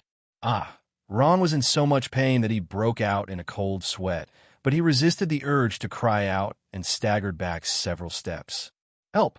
Someone's killing me! Ron was quick-witted and shouted at the top of his voice. It's useless. It's too far from the town. The brown-haired man smiled. As a member of Manor, he already knew the situation of Maple Leaf Town. After all, Manor was not far from Maple Leaf Town. Ron's heart was filled with despair. How could he not know this? He only hoped to scare the other party away, but the other party was unmoved. The brown-haired man let out a strange cry and rushed toward Ron again. The short sword in his hand danced into a silver light. Ron dodged left and right. He was hit several times in a row. The place where the sword was hit was bleeding. Not good. If this goes on, Ron will be killed. Hamelin was nervous. If Ron was killed, he would fall asleep again. He didn't know where he would be when he woke up. He gritted his teeth. This is the only way. Not long after, Ron was knocked to the ground by the brown-haired man. He stepped heavily on Ron's chest and sneered. You're really flexible. However, you can't escape the fate of death. It was impossible for a 15-year-old ordinary child to beat an adult. Moreover, this adult was obviously trained. He was a trainee thief. The brown-haired man raised the short sword in his hand and was about to stab down at Ron's chest. I'm going to die, Grandpa. I can't help you take revenge. Wait for me. Ron will come to you right away. Ron's heart was filled with despair. He simply closed his eyes. Just as Ron closed his eyes and waited for death, a voice came from the bottom of his heart. Ron, open your heart and let me enter your body. Ron was shocked. It's Grandpa Hamelin. Before he could react, he felt his heart tremble as a powerful force invaded his soul. Grandpa Hamelin, don't talk. Watch carefully. Hamelin's voice came from the depths of his soul. Ron opened his eyes. A cold light quickly fell on his chest. He wanted to scream, but he couldn't. He wanted to move, but he couldn't. Soul pain. An unfamiliar consciousness came. The brown-haired man cried out in pain. He reached out his hand to cover his head. The short sword in his hand was thrown away. The brown-haired man's actions stunned the other two. What the hell was the third brother doing? Third brother, how are you? The black-clothed man was the first to discover that something was wrong. Third brother. The head butler also shouted. I'm fine. I don't know why it hurt. The brown-haired man seemed to have returned to normal. Why would your head suddenly hurt? The black-clothed man snorted, as if he didn't believe it. I don't know. It seems to be fine. The brown-haired man shook his head. At this time, the head butler looked like he had seen a ghost. He said with a trembling voice, what happened to him? And the black-clothed boss turned to look at the source of the sound. His gaze focused, and he saw that the target child had undergone a strange change. It was unknown when the child had stood up. His body was surrounded by bursts of black chi, and the corners of his mouth were curled up in a sneer. His eyes were emitting a faint green light as he looked at the three people and sneered. You don't have to pretend to be a ghost. It's useless. The brown-haired man was terrified. His aura also weakened a lot. Ron's body was occupied by Hamelin. He could only watch all of this. His body didn't listen to him. Ron moved and felt sharp pain. It turned out that his left arm was dislocated. Only one arm, but it's enough. Ron pointed at the three people and said with a hoarse voice, You all have to die. Skeleton warriors, come out. Ron waved his hand. He didn't seem to recite any incantation. A black color spread out from his feet. The ground began to harden. Then, something strange happened. The hardened ground shook. Gradually, a trace of white color appeared. 3 or 4 skulls drilled out from the ground. What is this? The black-clothed man was shocked. The 4 skeleton warriors scrambled to crawl out from the ground. They were like evil spirits from hell. They stood in front of the 3 men and let out a heart-shaking roar. Pornographic novella? Seeing the 4 skeleton warriors, the 3 people were stunned. The brown-haired man looked at the skeletons in front of him. He rubbed his eyes and said to the black-clothed man, "Boss, why do these things look so familiar? I seem to have seen them somewhere." "We saw these things in the Roland Empire's Lance City." The black-clothed man was relieved. I remember now. These are the legendary necromancers." "Haha, it's actually a necromancer." "Kid, you learned necromancy magic. Now you know fear." Hamelin couldn't help but feel proud. His strength was certainly not limited to this. However, he was now in a soul state. To be able to do this required a lot of soul power. However, the following words were like a bucket of cold water poured on Hamelin. It made him very depressed. So it's necromancy magic." The brown-haired man couldn't help but laugh. "Tisk, do you think you can resist us just because you learned this *T necromancy magic? This thing is good for scaring people, but it's rubbish in battle. What's going on?"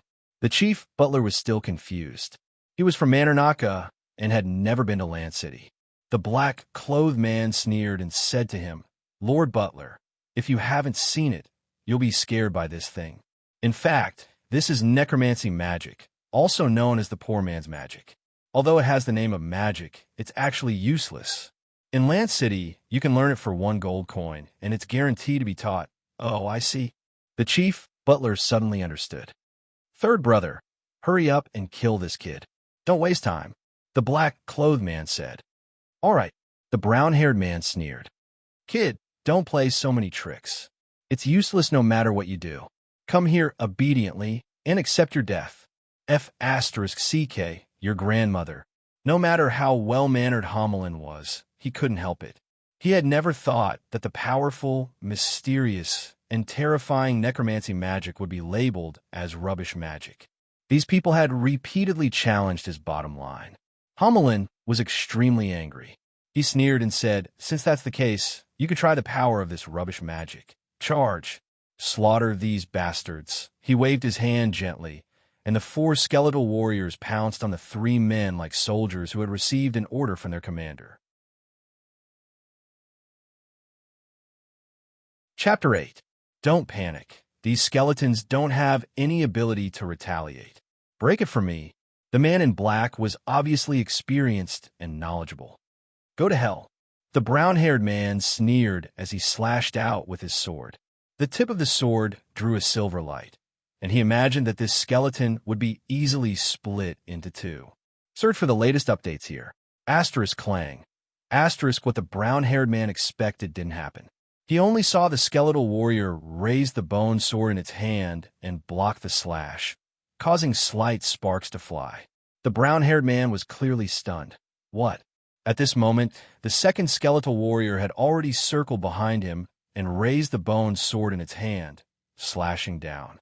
The brown-haired man only felt the world spin around him, and then he didn't know what happened. His large head was directly cut off, and blood spurted out wildly. The 2 skeletal warriors cooperated well and killed him in a single strike. The man in black was stunned, and so was the butler. Even Ron, whose body was being controlled, was stunned, although none of this was caused by him. A novice thief's head and body were easily split apart by 2 skeletal warriors. How? How is this possible? The man in black's eyes suddenly widened, and his face was full of disbelief. In his impression, necromancy was only an old joke, and all its legends only existed in novels. In fact, it wasn't just him. Basically, everyone in the Noah continent believed that the so-called powerful necromancy was only a legend, and that it was actually something with no real value. Its existence was only for research purposes.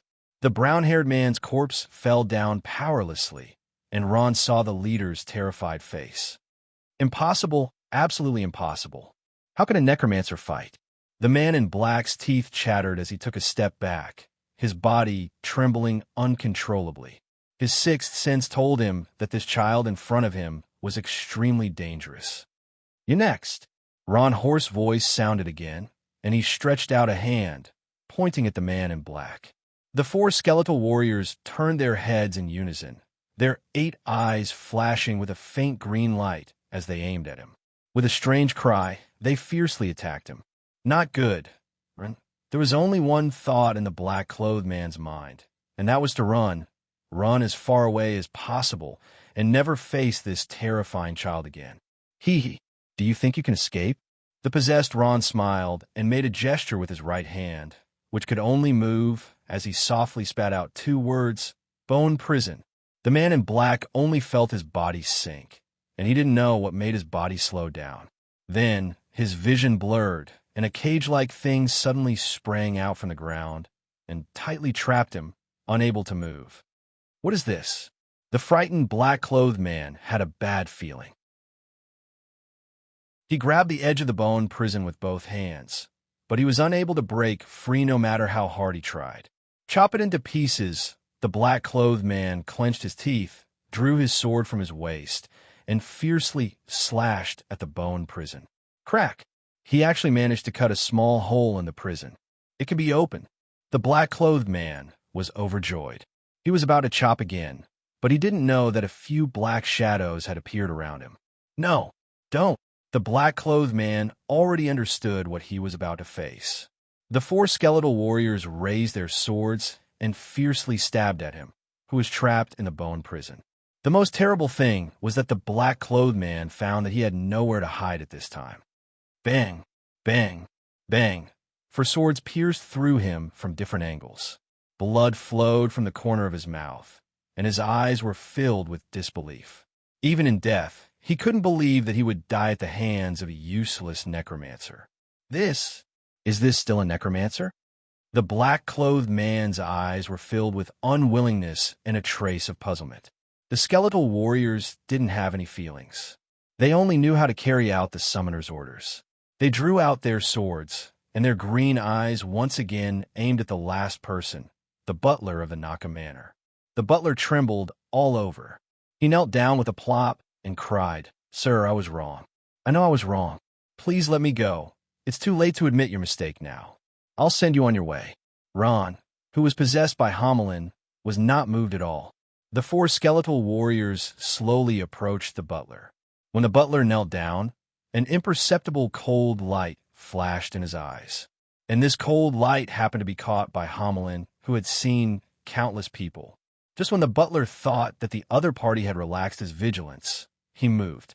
A dagger flashing with cold light suddenly swung out of his sleeve and stabbed straight at Ron. Insignificant. Even if Hamelin wasn't prepared, he wouldn't fall on a small dagger. "Bone shield," Hamelin silently chanted, and a shield made of bones appeared in front of Ron out of thin air. However, its process wasn't so smooth. The dagger actually pierced through the bone shield and went straight for Ron. Hamelin frowned slightly. He didn't panic and dodged to the side, avoiding the dagger. The butler stabbed empty air. Hamelin had made a mistake. Logically speaking, this shouldn't have happened. However, he couldn't be blamed. After all, this wasn't his body, and he couldn't control it as if it was his own arm. Mistakes were inevitable. When Hamelin looked again, the butler had already escaped dozens of meters away. He was running for his life.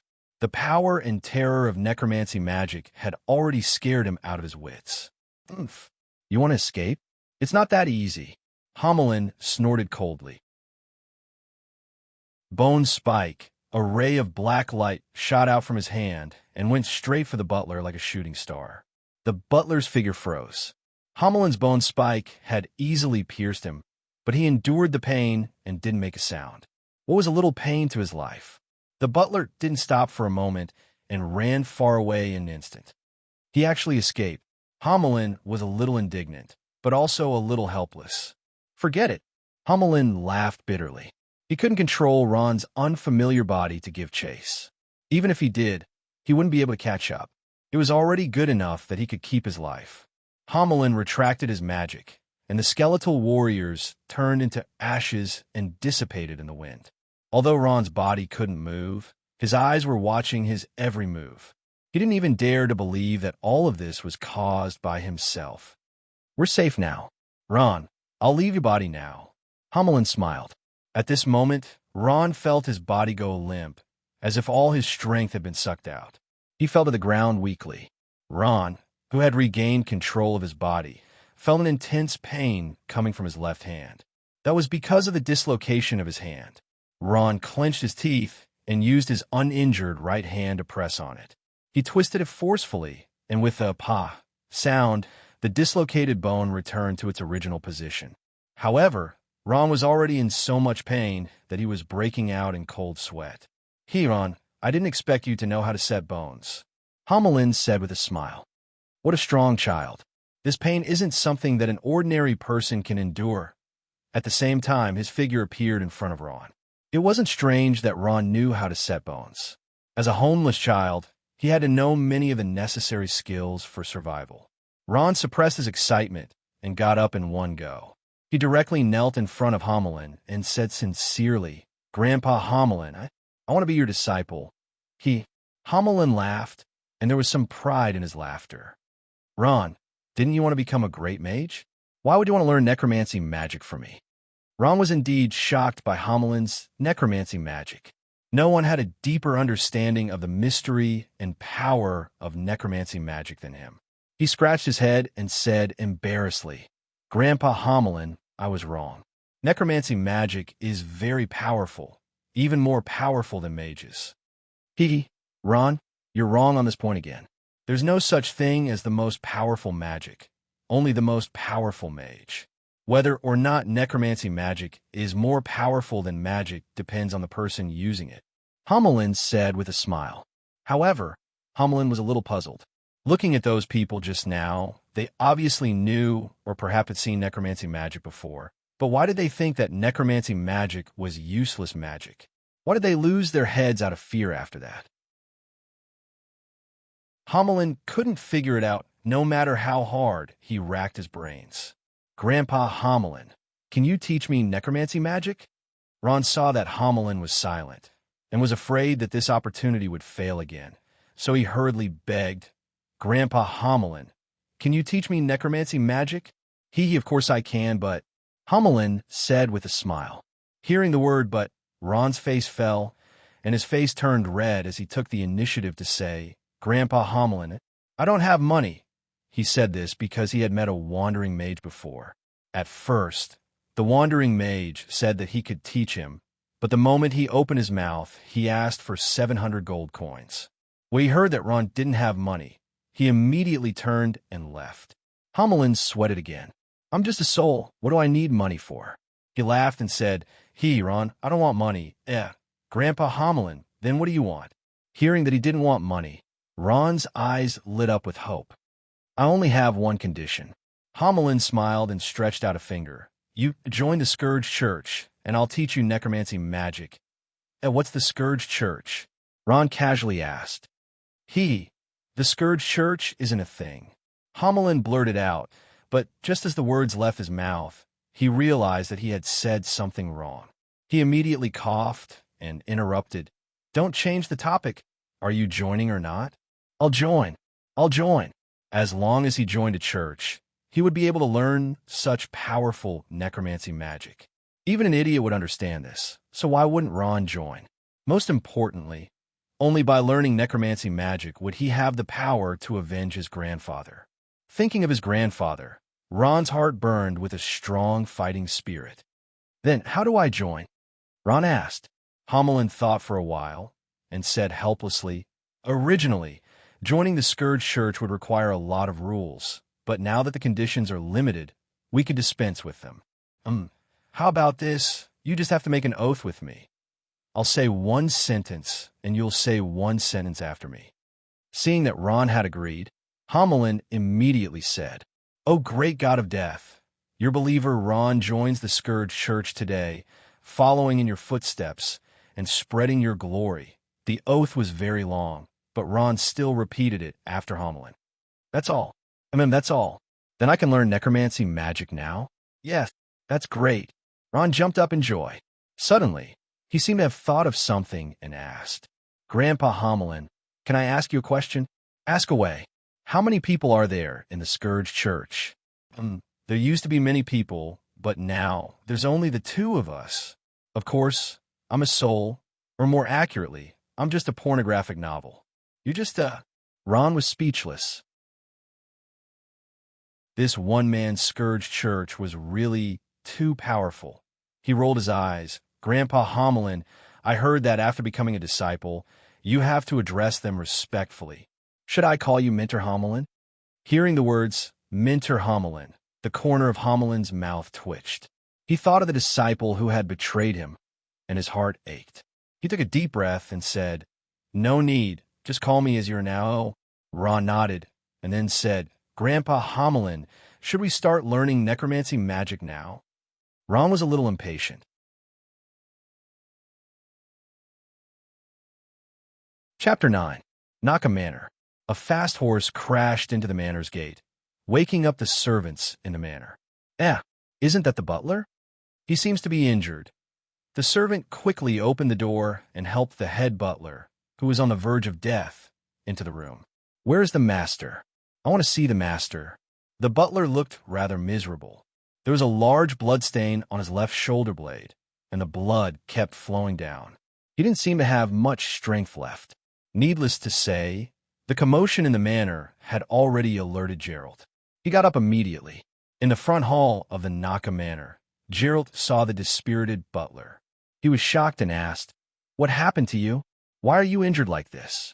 Are you the only one? Where are the others?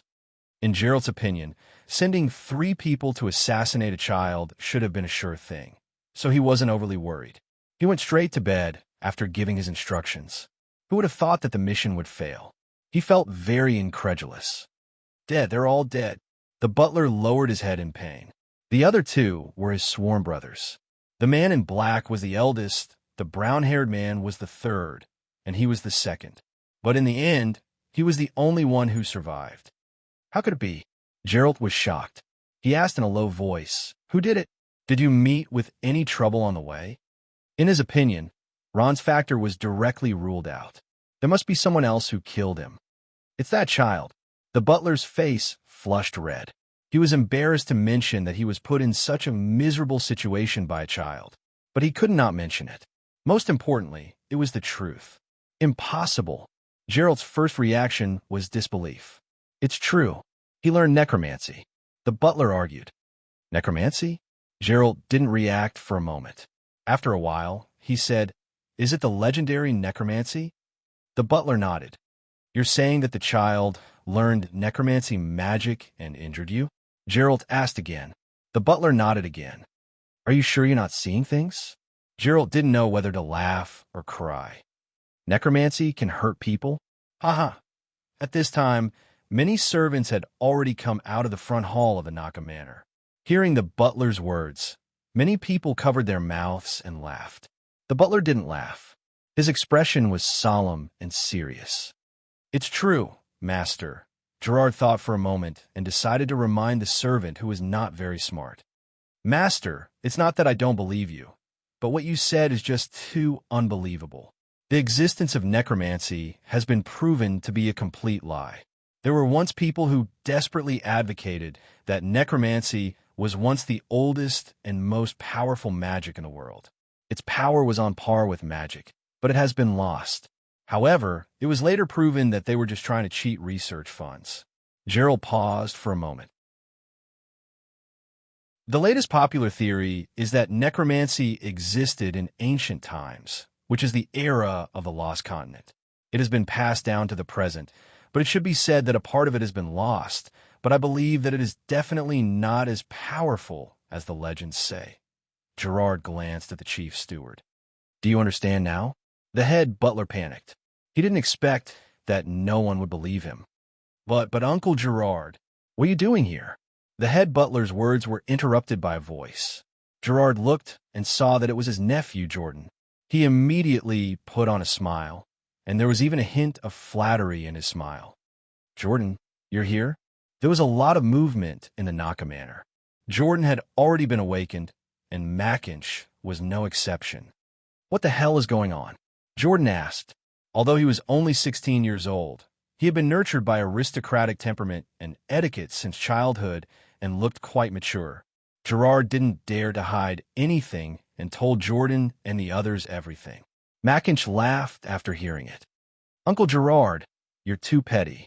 I don't care about such a small matter. Who asked you to eliminate the root of the problem? It's superfluous. Our skin family is actually afraid of the revenge of child. If this gets out, don't laugh your head off. That's right. Jordan also stared and echoed. Doesn't this show that we're obviously afraid of him? It's a disgrace to our family. Gerard didn't dare to refute and laughed a few times. I'm just trying to be sure. He paused and said, but this kid seems to have learned necromancy. Although I don't know how he learned it, and he even hurt my people. In front of outsiders, Gerard still chose to believe the words of his own people, which was the head butler. Impossible. After Jordan heard it, he shook his head. He raised a finger and said proudly, I think there are 3 reasons why it's impossible. First, in the Holy Roman Empire, necromancers are strictly prohibited from entering. Once discovered, they will be executed on the spot. To learn necromancy, unless it's in the Roman Empire, where the practice of any magic is not prohibited. Let me ask you, how could he learn necromancy in the Empire? Second, even if he learned necromancy, how could he hurt the head butler? Necromancy has long been proven to be useless. Jordan raised 3 fingers. Third, if he really learned necromancy and had considerable strength, then he should have used it when we were arguing. Unfortunately, he didn't 1, 2, 3. Jordan's analysis was clear and logical. Even Gerard nodded secretly. As expected of a descendant from a large family, Chitterley couldn't be compared to him at all. Jordan smiled. In the end, my conclusion is that when the head butler was chasing after that kid, he was targeted by someone and injured. I think he's a bandit. Only bandits have the ability to conceal themselves. Jordan finished speaking and turned to Mackintosh. Am I right? Mackintosh nodded and gave him a thumbs up. He smiled sinisterly and said, although I don't know how the head butler got hurt, this kid is indeed unforgivable. That's right. He does need to be taught a lesson. Otherwise, this kid will be too arrogant. Jordan agreed with him. Mackintosh smiled and turned to Gerard. Uncle Gerard, do you want to make a small fortune? Gerard's heart skipped a beat. He smiled and said, what good idea does young Master Mackintosh have? A sinister look flashed across Mackintosh's eyes. Uncle Gerard, you don't necessarily have to do it yourself if you want to eliminate the root of the problem. In the Holy Roman Empire, necromancy is not allowed. Even necromancers are not allowed to enter.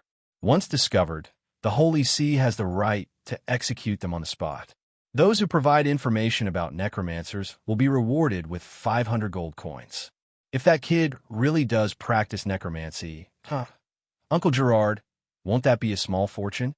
For the Schkin family, 500 gold coins were nothing in their eyes, but it was different in the eyes of the Naka Manor's Gerard. His eyes lit up. Young Master Mackintosh, are you serious? Of course. Mackintosh smiled. There's a holy church in Goldshire Town, not far from Manor. You could bring the head butler there tomorrow morning. The Holy See will take care of things in the future. Thank you, young Master Mackintosh. Gerard was overjoyed and thanked him. The Holy See was the largest church in the Human Alliance. It had established a political and religious organization in the Holy Roman Empire. Within the Holy Roman Empire and its sphere of influence, all evil necromancers and evil creatures were prohibited from appearing. Otherwise, they would be executed in the name of heresy. Necromancers were one of the professions prohibited from entering the Holy Roman Empire. At this moment, a figure appeared at the staircase. He yawned and looked at everyone with sleepy eyes. It was Chitterley. What are you all doing? Everyone was speechless. Grandpa Homelin, are we going to start learning necromancy now? In an abandoned mine, Ron sat cross-legged on the ground and quietly looked at Homelin. His eyes shone with anticipation. We have to do a talent test first to see if you have the talent to practice necromancy. Homelin said with a smile. If I don't have the talent, then I can't become a necromancer? Ron was a little worried. Not necessarily. Talent and achievements are not necessarily related. Hamelin shook his head. Those with high talent may not necessarily have high achievements, and those with low talent may not necessarily have low achievements. Talent will only make it easier for you to walk down this path. Seeing that Ron still didn't understand, Hamelin explained patiently. For example, there are two types of power that are popular among humans. One is magic, and the other is Do Chi. Those who practice magic need an extremely high talent and spiritual power, while those who practice Do Chi need an extremely strong physical talent. Or to be more specific, some people have a talent in water magic, and some have a talent in fire Do Chi. These talents are innate, but talent and achievement are not necessarily related. A person with talent for magic can also train their physique to reach the requirements of a Do Chi cultivator, and some people with talent for Do Chi can also train their mental strength to become a mage. These two are not contradictory. If a person with Do Chi talent practices Do Chi, then it will be relatively smoother. If you change to magic, then you will need a lot of perseverance. Moreover, the risk of not accomplishing anything is also very high. This is the reason why we need to test your talent. Its purpose is to let you walk on the path of cultivation more like a pornographic novel. It's flatter. Grandpa Hamelin, I kind of understand. Ron thought for a while. Talent is like an interest. For example, if my interest is fishing, if someone is willing to teach me, my fishing skills will improve very quickly. Is that right? Yes, but if your interest is another kind of interest, such as cooking, then learning fishing will definitely be half the result with twice the effort. Hamelin explained with a smile. Of course, if you are really determined to learn, you may not necessarily fail. That's what I mean. Although talent is innate, it can actually be changed. But the time to change is very important. Generally speaking, the best time to change talent is between 8 to 14 years old. If you miss it, it will be very difficult to change it. Think about it. If a Chi practitioner only starts learning magic at the age of 40, what kind of achievements can he have?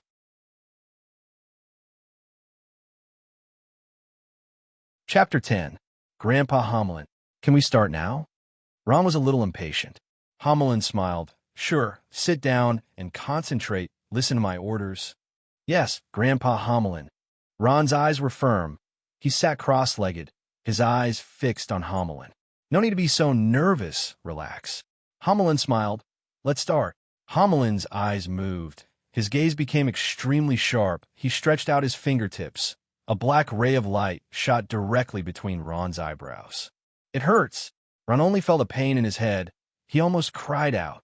Bear with it. Ron, this is a necessary process. Hamelin coldly shouted. Yes. Ron gritted his teeth and endured, but this feeling was indeed very painful. That kind of pain, it hurt to the bones, it hurt to the depths of his soul. He did not know where the pain came from, but the pain was so real. Ron felt that his world was about to collapse. The sky was covered with dark clouds. Large beads of sweat flowed down from Ron's cheeks. His body trembled all over. Ron gritted his teeth. He constantly warned himself in his heart. Ron, didn't you always want to learn magic? Didn't you want to avenge Grandpa? You can't even bear this little pain. What can you do? No, I have to bear with it. In order to learn magic, I have to bear with it no matter how painful it is. In order to avenge Grandpa, I am not even afraid of death. Why would I be afraid of this little pain? Ron's heart gradually calmed down. He began to slowly adapt to this kind of pain. Seeing this, Hamelin could not help but secretly praise, not bad, this kid's endurance is really strong. Hamelin said, to test the strength of the soul, you need a special testing tool. Unfortunately, I don't have it now. I can only wrong you. Child, bear with it. What Hamelin did was to separate the soul from Ron's body. The pain was unbearable, but Ron endured it. He did not even make a sound. Don't worry, Grandpa Hamelin, I can bear with it. Ron's voice was also trembling. Kacha kacha. At this time, Ron felt as if his head was about to split open. He seemed to hear a sound.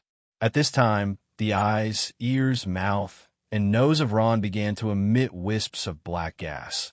This black gas was faintly discernible. It was unreal. Under Hummelin's guidance, this black gas began to gradually condense above Ron's head, forming a black ball of light. The ball of light became bigger and bigger, sometimes turning into fog, sometimes turning into Ron's appearance. This was Ron's soul. Merlin extracted his soul and carefully observed the power of his soul. This was the only way out of desperation. What a strong soul power.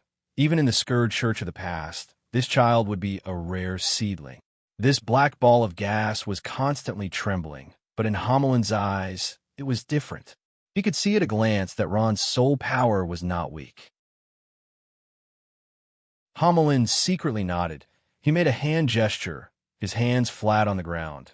The black ball of light wrapped around Ron's head suddenly dispersed, once again going back into Ron's eyes, ears, mouth, and nose. Ron only felt his head lighten, and with a thump sound, he hit on the ground. The pain disappeared, and Ron's world returned to its original state.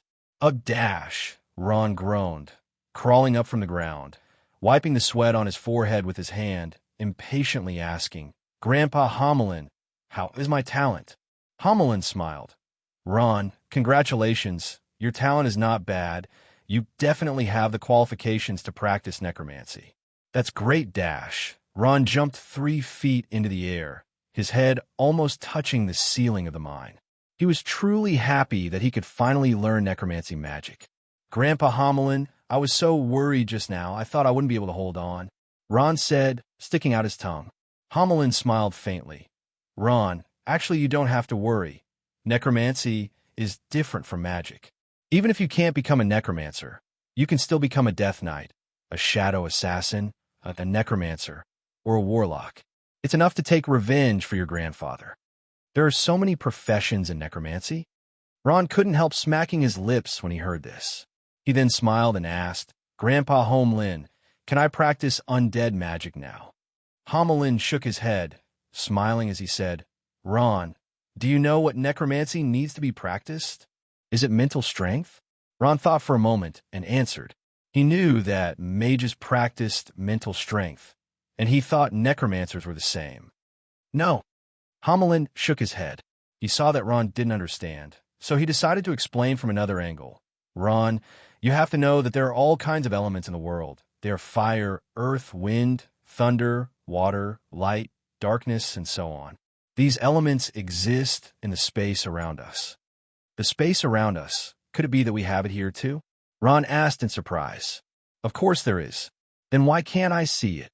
"They're very, very small, so you can't see them, but they are everywhere." Dash, Ron nodded, seeming to understand. The essence of magic and fighting aura is actually the same. They are both the application of all kinds of elemental energy in the world. However, they also have differences. Magic is about control, controlling all kinds of elemental energy in the world. Mages themselves don't have any power. Their power lies in mobilization. Fighting aura is the opposite. He absorbs some kind of elemental energy in the world into his body and releases it from his body. This requires an extremely strong constitution to be able to contain so much elemental energy in the world. However, his elemental energy is not limitless. Using it in battle will consume it, and when it is consumed, he needs to recover. Recovery is to absorb elemental energy again before he can continue to battle. Hummelin explained. In other words, magic and fighting aura are actually the difference between one's body and the others outside. Ron thought for a moment and said, "Smart Dash." Hummelin smiled. "Oh, no wonder mages are so much more powerful than warriors. So they can mobilize the elemental energy outside their bodies. The elemental energy outside their bodies is naturally much more than the energy inside their bodies." Ron understood a little.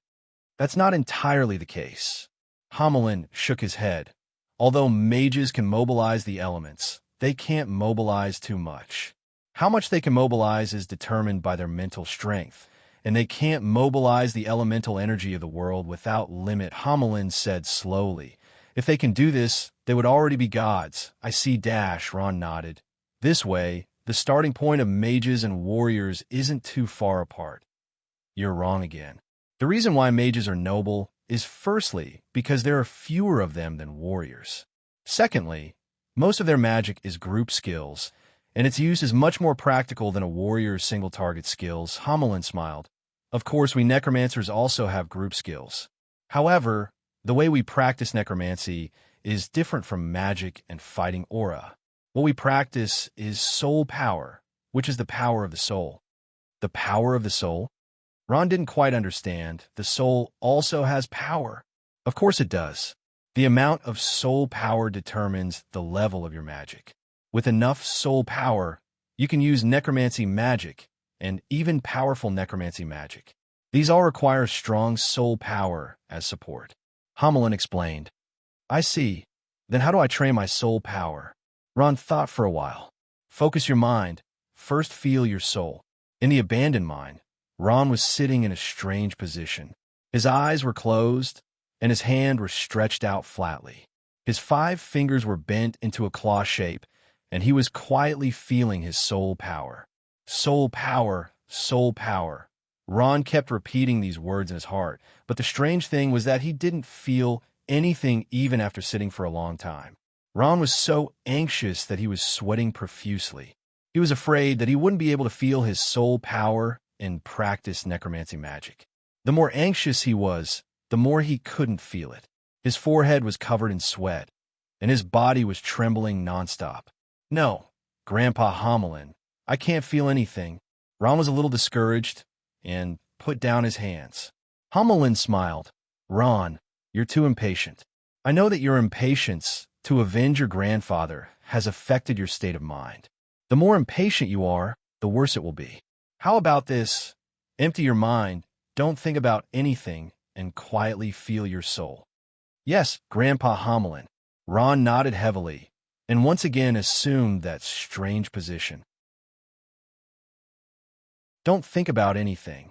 Don't think about anything, a blank space, the blank space. After an unknown period of time, Ron gradually entered the zone. The mysterious necromancy magic had finally opened a door for him. What is this place? Ron seemed to have entered an illusion. At first, it was blank, but slowly, his world began to appear clearly. At first, there was a bit of black gas. He rubbed his eyes and saw a bit more. The black gas grew bigger and bigger, and slowly, it outlined a human figure. Ron opened his mouth wide in shock. That figure was none other than himself. He saw himself sitting there in a strange posture. On his forehead, there was a ball of black gas that was constantly rotating, emitting threads of power. Although these threads of power were very small, Ron could clearly feel them.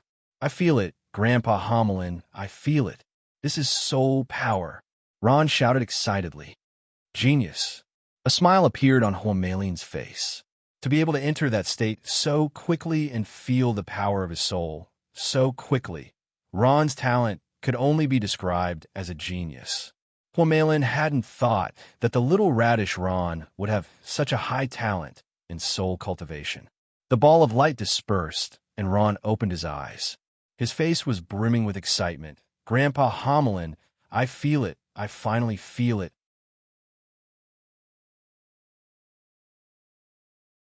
Chapter 11.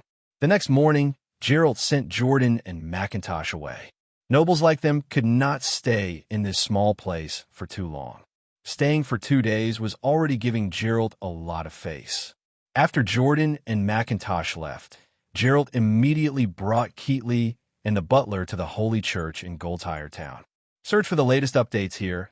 This was an extremely grand, luxurious, and solemn building. It took up a lot of space, but they were able to build such a grand church in such a remote town. From this, one could see how powerful and wealthy the Holy Church was. Even the mayor's house wasn't as luxurious as this. Keatley looked at the Holy Church enviously. If only he could work in it. Even if he was a small guard, his status was much higher than the owner of Manor. The door of the church opened, and a thin old man walked out. He saw Gerald and asked, "Who are you? What are you doing in the Holy Church of Goldtire Town?" Gerald smiled and said, "Sir, I am the owner of Manor Naka. I am here to visit the Aryan priest.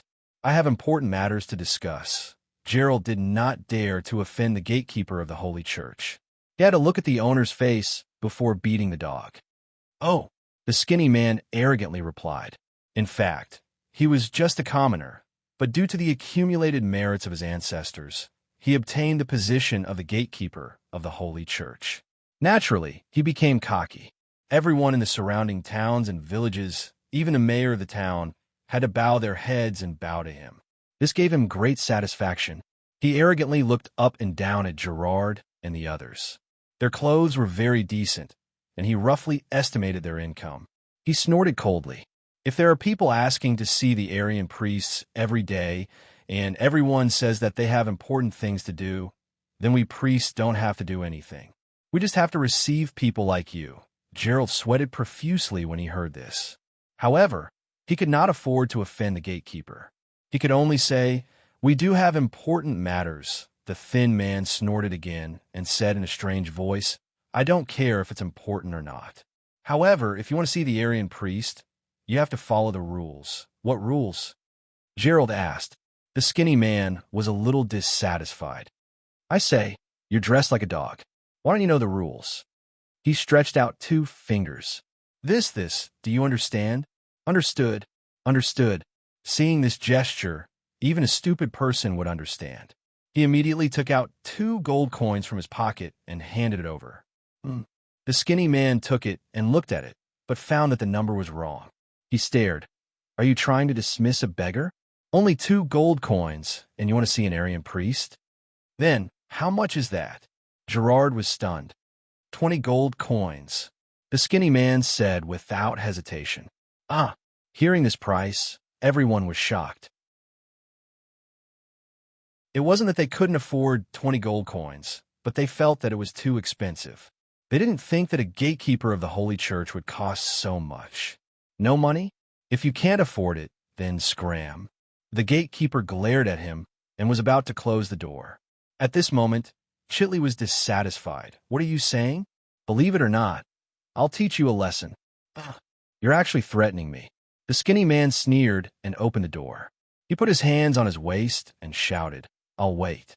"How are you going to teach me a lesson?" Chitley's face turned purple. He stretched out his hand and was about to draw his sword. The skinny man sneered. Don't. It's all a misunderstanding." Gerald was shocked. He thought that this stupid boy couldn't do anything right. He actually dared to draw his sword in the Holy Church. He didn't want to live anymore. If this was the case, then he wouldn't be able to stay in the Holy Roman Empire unless he escaped to another country. Gerald softened his tone and took out a bag from his chest. "Sir, my son is not sensible. Please don't argue with him. Here are 20 gold coins. I want to see an Aryan priest." "Humph, that's more like it." The skinny man reached out and took Gerald's bag. He weighed it in his hand and smiled with satisfaction before opening the door. Gerald's heart was somewhat depressed. He hadn't even seen the Aryan priest and had already given out a lot of gold coins. This man clearly said that it was 20 gold coins, but the first 2 gold coins were not returned. He had already given out 22 gold coins. However, when he thought of the 500 gold coins reward, Gerald was relieved. He understood the principle of not giving out a small fortune, but it was difficult to obtain a large fortune. He followed the skinny man into the cathedral. In the center of the cathedral, under the seat of God Guangming, he saw the Aryan priest worshiping with his back facing them. The priest was wearing a black priest's robe with angel wings embroidered on the shoulder. He put his hands together and prayed. "Shoo! The priest is worshiping." "Wait a moment," the skinny man said. Gerald had to wait for a while. After a while, the priest finished his worship and turned around. Only then did Gerald see the priest's appearance. He had a bald head, a thick beard on his chin, and a cross-shaped angel statue on his chest. His whole person exuded a holy aura. Seeing the 3 people, he asked the gatekeeper, "What are they doing here?" "Father, they have something to ask you," the skinny man said respectfully. The Aryan priest nodded. "Well, you can go." The man left. The Aryan priest looked up and down at the 3 people. He didn't greet them and said faintly, "What's the matter?" Say it quickly. Yes, Father Arian. Gerald couldn't hide his excitement. As a person of God, I should report the evil I see to God and let God spread his light to purify everything in the world. Gerald took a deep breath. Father Arian, I found a necromancer in Maple Leaf Town. What? A necromancer? The priest's closed eyes suddenly opened. His eyes were like lightning as he stared at Gerald. Is this true? It's true, Gerald said solemnly. I am the owner of Manor. My housekeeper was attacked by a necromancer at night. I and 2 servants were also killed by the necromancer. The Aryan priest turned to the housekeeper and asked in a deep voice, Did you see it with your own eyes? Yes, I saw it with my own eyes. The housekeeper nodded bitterly. He summoned 4 skeletons and killed my brothers. I was also injured but luckily escaped with my life. Let me see the wound, the Aryan priest said. The housekeeper took off his clothes and showed the wound to the Aryan priest. That's it. Well, it seems to be caused by necromancy. But how can necromancy cause such damage? On the contrary, it's very similar to the wounds caused by thieves. The Aryan priest finished speaking and waved his hand. A holy white light lit up and dispelled the venom around the wound. Then, the wound miraculously healed. Thank you, Father Arian. The housekeeper was overjoyed. Gerald's heart trembled. The Aryan priest's skill was not simple. It was called advanced healing. A small church had this unique skill. The strength of the Holy See was beyond doubt. No need to thank me. It is the duty of the Holy See to save the wounded, the Aryan priest said expressionlessly. Gerald asked puzzledly, Father Arian, isn't necromancy useless magic? How could he hurt my housekeeper? That's impossible. The Aryan priest looked at him. Necromancy does not have much combat power, but that is relative to the same profession. In other words, his housekeeper's strength was too weak. Gerald was speechless. His housekeeper was at least an intermediate novice. He was not an ordinary person. Of course, he did not dare to say this in front of the priest. The Aryan priest thought for a moment and said, Although this necromancer is still a child and is not a threat to us, it is the glorious mission of the Holy See to eliminate the evil in the world. Heretics like the necromancer must be purified. We don't care about what happens in the Roman Empire, but in the Holy Roman Empire, there must be no necromancers. The Aryan priest's words were loud and clear. Pornographic novels god, Guangming above. Gerald said devoutly, Father Arian, I will take you to see the place where the incident happened last night. The tragedy that happened last night by the river could be hidden from others, but it could not be hidden from the residents of the town. For a moment, the whole town became lively. People surrounded the stone bridge and pointed at it. On the stone bridge of Maple Leaf Town, more than 20 Holy See guards slowly walked over. They were wearing the same red and white uniform. They were the main guards of the Holy Cathedral in Goldtire Town. In order to eliminate the necromancer, Arian brought them out. By the river, the Holy See guard led the Aryan priest to carefully observe the headless body of the brown-haired man, and then said, This is a fatal blow. The cut is clean, but this alone cannot prove that it was done by the necromancer. It seems like the work of a thief or swordsman. The Aryan priest then turned to the body of the man in black. 4 swords pierced from different angles. It seems that the assassins cooperated well. However, this also does not prove anything. There is no evidence. There is no conclusive evidence at all. The Aryan priest pondered. After a while, he turned his head and said to a Holy See guard, Call me a townsman who knows him. Yes, Father. After a while, the fat Aunt Susan stood in front of the Aryan priest. It was the first time she saw such a big figure. She could not help but feel a little nervous. That child is called Ron. Has he been here for a long time? The Aryan priest asked pleasantly. Yes, Father. He came here with a wandering old man. It has been more than 10 years. Aunt Susan replied honestly. Then let me ask you, have you seen him practice necromancy? The Aryan priest asked. What is necromancy? Aunt Susan did not understand. The Aryan priest did not know how to explain it. He thought for a moment and said, Did he do anything strange? For example, there are skeletons around him or something. The Aryan priest's words were full of persuasion. No, he did not. Really? The Aryan priest did not believe it. Really? If you don't believe me, Father, you can ask the other townsfolk. They are very familiar with Ron. Aunt Susan thought for a moment. But he did do something strange. He went to the Maple Forest Ancient Road every afternoon, no matter what happened. The Aryan priest caught this point. What did he go there for? I'm not sure. I heard that he wanted to be apprenticed to a teacher and learn magic. Oh, yes. His dream is to become a great magician. Aunt Susan said with a smile, stopping a passing magician and asking them to teach him magic. Only a child like Ron could think of such a naive idea.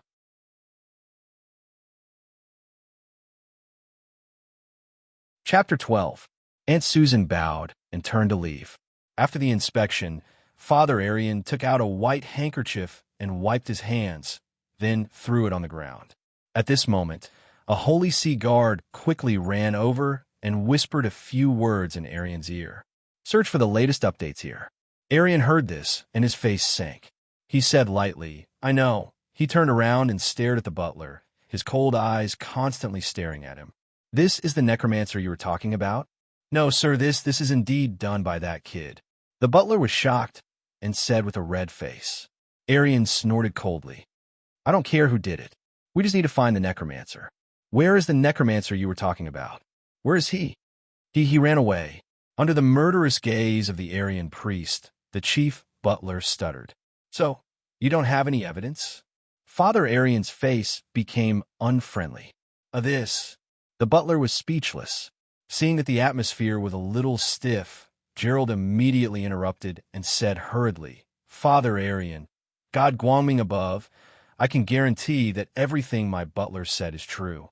He has been with me for more than 10 years, and I have no need to lie to you, sir. Father Aryan narrowed his eyes and said to Gerald, Gerald, if I remember correctly, you are the owner of Manor Naka, not far from Maple Leaf Town, right? Yes, sir. Gerald felt the murderous aura of his opponent and immediately replied in fear and trepidation. I also remember that you have an elder sister who married into the Salter family. Yes, sir. Gerald did not know why Father Aryan suddenly mentioned this matter. Aryan snorted coldly. Gerald, you said there was a necromancer, and I immediately came out with you with so many people, but you play me like a monkey? Is it because you have a name of the Salter family that I don't dare to touch you? Where did this come from? Gerald was dumbfounded. He did not expect the situation to take a turn for the worse. He hurriedly said, Sir, this is the truth. Truth? Where did the truth come from? Did you see this with your own eyes? Father Aryan sneered. Gerald was at a loss for words. He really didn't see anything and only believed the butler's one-sided story. At this moment, he didn't trust his butler anymore. Could it be that he failed the mission and made up an excuse to lie to me? Although the Aryan priests didn't get angry, Gerald and the others didn't dare to breathe too loudly. The chief butler also didn't say anything. Even the arrogant Chitley became well-behaved. In front of the holy church, they didn't have the right to be arrogant. Aryan's face softened a little when he saw Gerald giving in. Gerald, what should I say to you? In front of me, everything must be based on evidence. Don't speak carelessly without evidence, and don't casually accuse someone of heresy. You must know that in the eyes of the church, this is not a small matter. Yes. At this moment, not only Gerard, but even the butler was sweating profusely. Pornographic novels. According to my investigation, your son killed someone when he was playing in Maple Leaf Town. That is to say, this is your business and has nothing to do with necromancers. If someone who has a grudge with others falsely accuses others of being heretics, then won't our Holy See become a tool for revenge? Father Aryan's voice suddenly became very strict. We Holy See spread the glory of God Guangming and destroy the heretical forces of darkness. But it does not mean that we Holy See are willing to be used by others. Gerald broke out in cold sweat. Father Aryan's label was too big. Yes, Sir Father, I'm sorry I saw wrongly. The butler knew that the situation was not good and immediately apologized. At this time, he did not care whether the matter was true or false. He even suspected that what he saw last night was real or a dream. Umph. Father Arian snorted. For the sake of the Salter family, I will let this matter go. But I do not wish for there to be a next time. Yes, sir, I am very sorry about this matter. Gerald also wiped his cold sweat. Father Arian's expression softened. Of course, Gerald, if there is any news about the necromancer, I would welcome it. But if there is no evidence, then there is no need to say anything. He took a deep breath and tightened his black priest's robe. So be it. Sigh this damn weather, Father Arian said and ignored Gerald. He walked away, and the red-robed holy sea guards followed him. Motherf asterisk cur. After the Arian priest left, Gerald's face turned completely gloomy, and he blurted out a curse. He reported Ron for 2 reasons. First, to avenge his servant's death. Second, to make a small fortune. He did not expect that he would not make a small fortune. In order to meet Father Arian, he had to pay 22 gold coins. This made him feel as disgusted as if he had eaten a fly. Father, let's go back. It was rare for Chitley to not make a fuss. Instead, he stretched out his hand and pulled Gerald's clothes. He was frightened by Father Arian. Only now did he know how powerful the Holy Sea was. Killing him was as easy as killing an ant. Gerald also calmed down at this time. He felt a trace of regret for his rude words. If it fell into the ears of Father Arian, although he had the protection of the Salter family, he was afraid that he would have to suffer some hardship. If I find that kid, I will cut him into pieces. Gerald remembered that all these troubles were caused by the kid named Ron. He also hated him and cursed in his heart. At this time, the townspeople saw that there was no more drama to watch and left. After all, they still had to make a living. Only Gerald and the other 2 were left standing there like fools. Gerald lost face in front of Father Arian today. He even paid 22 gold coins. His face was green and white. No, I can't let it go like this. Suddenly, Gerald jumped out and said, Father, what do you want? Chitley, the idiot, was also frightened by his father's rage. He had never seen his father so angry. Gerald's current appearance was extremely frightening. The muscles on his face twitched fiercely, the veins were exposed, and his eyes were bloodshot. His gaze was enough to kill. I want to kill this kid. Gerald fiercely squeezed out the words from between his teeth. Since the Holy See is unwilling to intervene, I will do it. I don't believe that I can't deal with a little brat who hasn't even grown out his hair. I think, let's just forget about it, Chitley said carefully. He was afraid that his father would lose his mind. No, Gerard roared. He pointed at the butler. Go, investigate for me. Mobilize all the men in the Naka Manor and do your best to investigate for me. Yes, and also send out the Naka guards. We must find out where that kid is hiding. I want to personally tear him apart. Yes, master.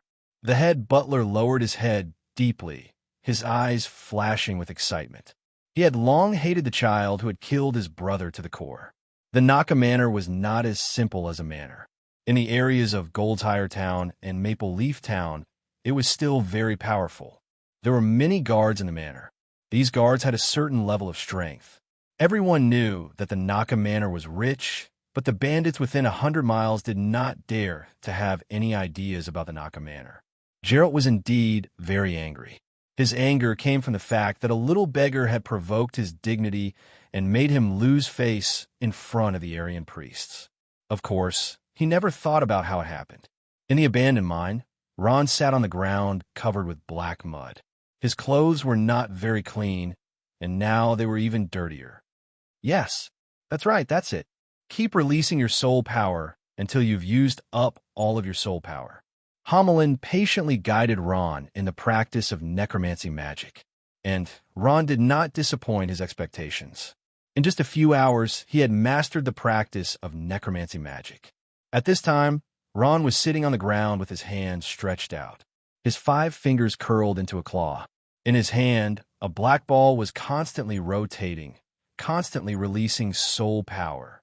it could be seen that Ron's soul power was still very weak. The strength of magic depended on the spiritual force, the strength of battle chi depended on the physique, and the strength of necromancy depended on the soul. As long as the soul power was enough, powerful necromancy magic could be used. The practice of necromancy magic was a process of continuous training of the soul power, using a special method to exhaust all the soul power and then quickly replenish it. Consumption, replenishment, consumption, and replenishment. In this continuous cycle, the soul power was fully tempered and constantly developed. This principle was essentially the same as a warrior's physical training and a mage's spiritual force training. It was just that the direction of training was different.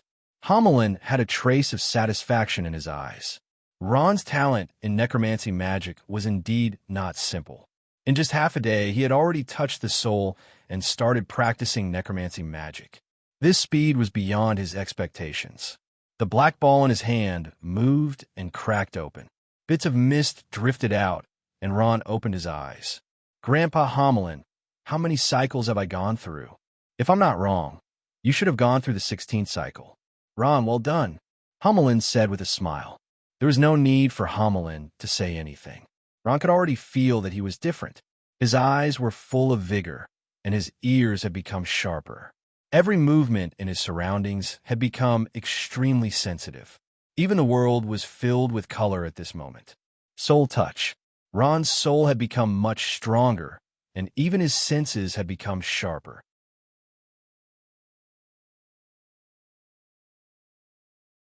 Chapter 13. What's going on? I feel like I'm full of power, and this power doesn't seem to be coming from my body, Ron said in amazement.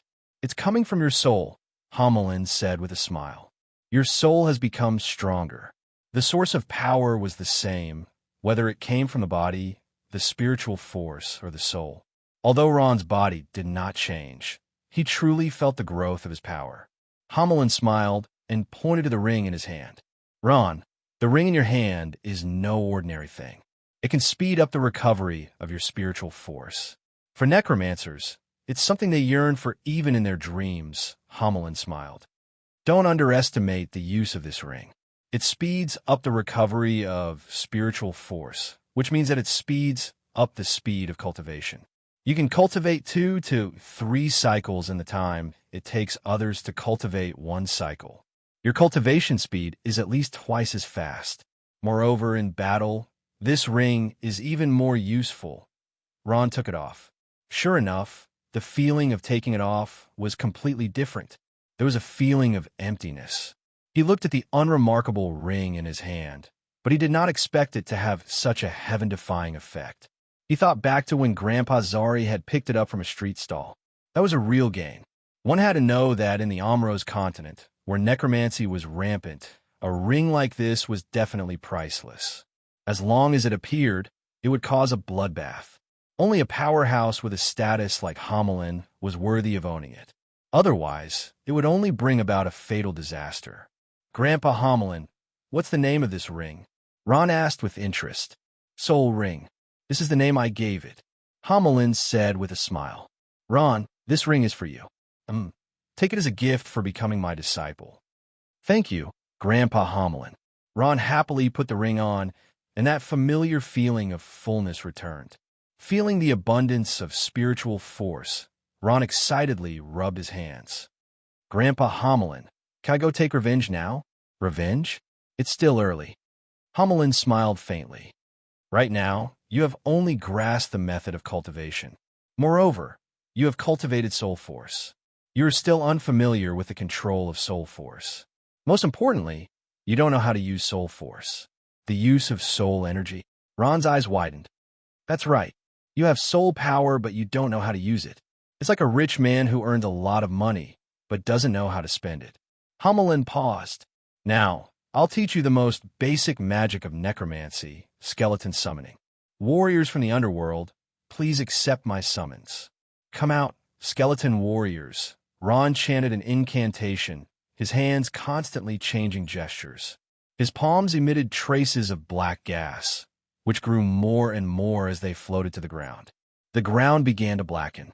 The blackened ground formed a strong contrast with the yellow soil.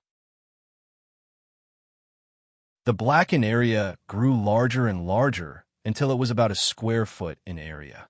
At this time, the ground shook and a white skull emerged from the ground. It used both its hands and feet to nimbly crawl out of the ground. The skeleton warrior held a short bone knife in its hand and had a dull look.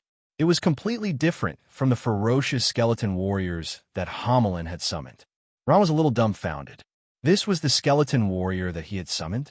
How come it didn't seem powerful at all? Good, good, good. Homelin said the word good 3 times in a row. His face was full of excitement. Ron, I didn't expect you to be able to summon a skeleton warrior in such a short time. Not bad. But, Grandpa Homelin, this skeleton warrior is completely different from the skeleton warriors from last night. Ron stuttered as he asked.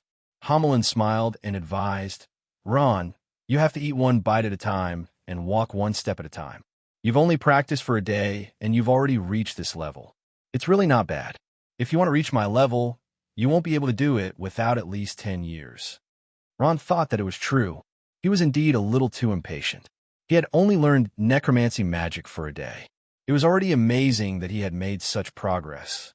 It was impossible for him to reach the heavens in a single step. He looked at the skeleton warrior in front of him. Because it hadn't received any orders from Ron, it had been a daze. But I don't know how powerful it is. Ron thought. Homelin seemed to have seen through Ron's thoughts and said, Ron, why don't you give it a try? You'll have a deeper understanding of the skeleton warrior's strength. Ron nodded and led the skeleton warrior out of the cave. Looking at the sky, it was already afternoon. Unknowingly, a day had already passed. Ron looked around and chose a tree as thick as a bowl. He stretched out his hand and patted the trunk. Let's give it a try. Chop down this tree for me, Ron ordered. Unexpectedly, the skeleton warrior didn't move at all.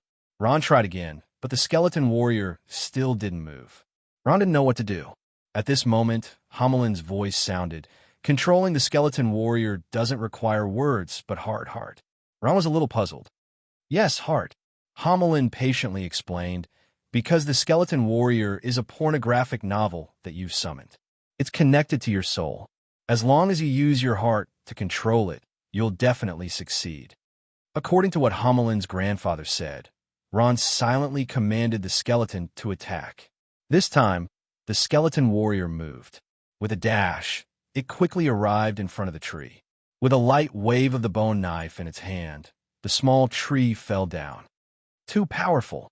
Ron excitedly clapped his hands. For the first time, he felt a strong sense of accomplishment. Let's try this. Ron once again used another necromancy spell that he had just learned, Bone Spur. As he chanted in a low voice, a small bone spur formed in his hand. Necromancy spell, Bone Spur. It's one of the short-ranged, single-target necromancy spells. It has a short summoning time, low consumption, and strong concealment. The attack range is generally only a dozen meters, depending on the amount of soul power. When used in a sneak attack, it can have a surprising effect. Homelin's voice sounded in Ron's ear. Ron's mind moved, and the small bone spur in his hand flew out. Pung! The small bone spur had already sunk into the hard tree, leaving only a short section outside. What strong power! Ron was shocked. If this had pierced an ordinary person, it would have directly pierced through. Although the bone spur was small, its power was not ordinary. With them, Ron was suddenly full of confidence in his revenge plan. Homelin seemed to know what Ron was thinking and immediately poured cold water on him. Don't think of others as simple. With your current strength, you can only deal with ordinary people who have not cultivated. If you meet those people from last night, you would definitely not be their match. Grandpa Homelin, don't worry. I know what to do. Ron humbly accepted Homelin's lesson. He understood that in a situation where he was not strong enough, rashly seeking revenge would only be sending himself to death. Ron would not do such a foolish thing. The key was that he was still young, only 15 years old. He had plenty of time to wait. Homelin nodded. Ron was a smart child and understood with a hint. Ron still wanted to continue practicing, but at this time, a sound rang out. Goo, goo. Ron was a bit embarrassed, but Hommelin laughed. You must be hungry. He was a soul, so of course he would not feel hungry. But Ron was different. Ron nodded. He had not eaten since last night, and now he was very hungry. Let's go find something to eat first. Maple Leaf Town, since the withdrawal of the Holy Sea Guards, returned to peace. It was so peaceful that it was as if nothing had happened. The two bodies by the stone bridge had already been cleaned up. Ron knew that he had killed people, so naturally he would not appear in Maple Leaf Town openly. He had secretly sneaked back. Under the stone bridge in Maple Leaf Town, Ron's home was in a mess. Everything had been rummaged through. Of course, except for a few pieces of clothes, he did not have anything valuable. Shaking his head with a wry smile, Ron turned around and ran to Aunt Susan's house. When he came to Aunt Susan's door, Ron gently knocked on the door. The door opened, and the fat Aunt Susan appeared in front of the door. When she saw Ron, her expression suddenly changed. She pulled Ron into the house, then looked around vigilantly. When she found that no one was around, she closed the door with relief. As soon as she entered the door, Aunt Susan lowered her voice and asked, Ron, why are you back? Ron seemed to see something from Aunt Susan's sensitive eyes. Aunt Susan, what happened? Ron, did you kill someone? Aunt Susan asked nervously. Ron was stunned for a moment. He did not want to deceive the kind Aunt Susan, so he nodded gently. This is bad, Aunt Susan sighed and said, the people of Manernaka are looking for you everywhere. I don't know why, but today Gerald was extremely angry and swore that he had to find you. He also issued a reward of 50 gold coins just to find you. Is it because I killed his people? His son killed my grandfather and sent someone to kill me. Now that his people are dead, he's taking his anger out on me. Should I just stand there and let him kill me? Ron's eyes became angry. His son killed my grandfather and sent someone to kill me. Looking at Ron's serious expression, Aunt Susan shook her head and sighed. Ron, there's no way to reason with those nobles. In their eyes, what are we? Unless I'm stronger than them. Ron's eyes were full of vengeance. He clenched his hair and gritted his teeth. Aunt Susan was silent for a moment and did not speak. Suddenly, Aunt Susan seemed to think of something. She grabbed Ron's arm and asked in horror, Ron, tell me honestly, did you learn some undead magic? Ron hesitated for a moment and nodded. This is bad. Aunt Susan nervously rubbed her hands and kept muttering, What should we do? What should we do now? What's going on? Aunt Susan? Ron felt strange and asked, How do you know?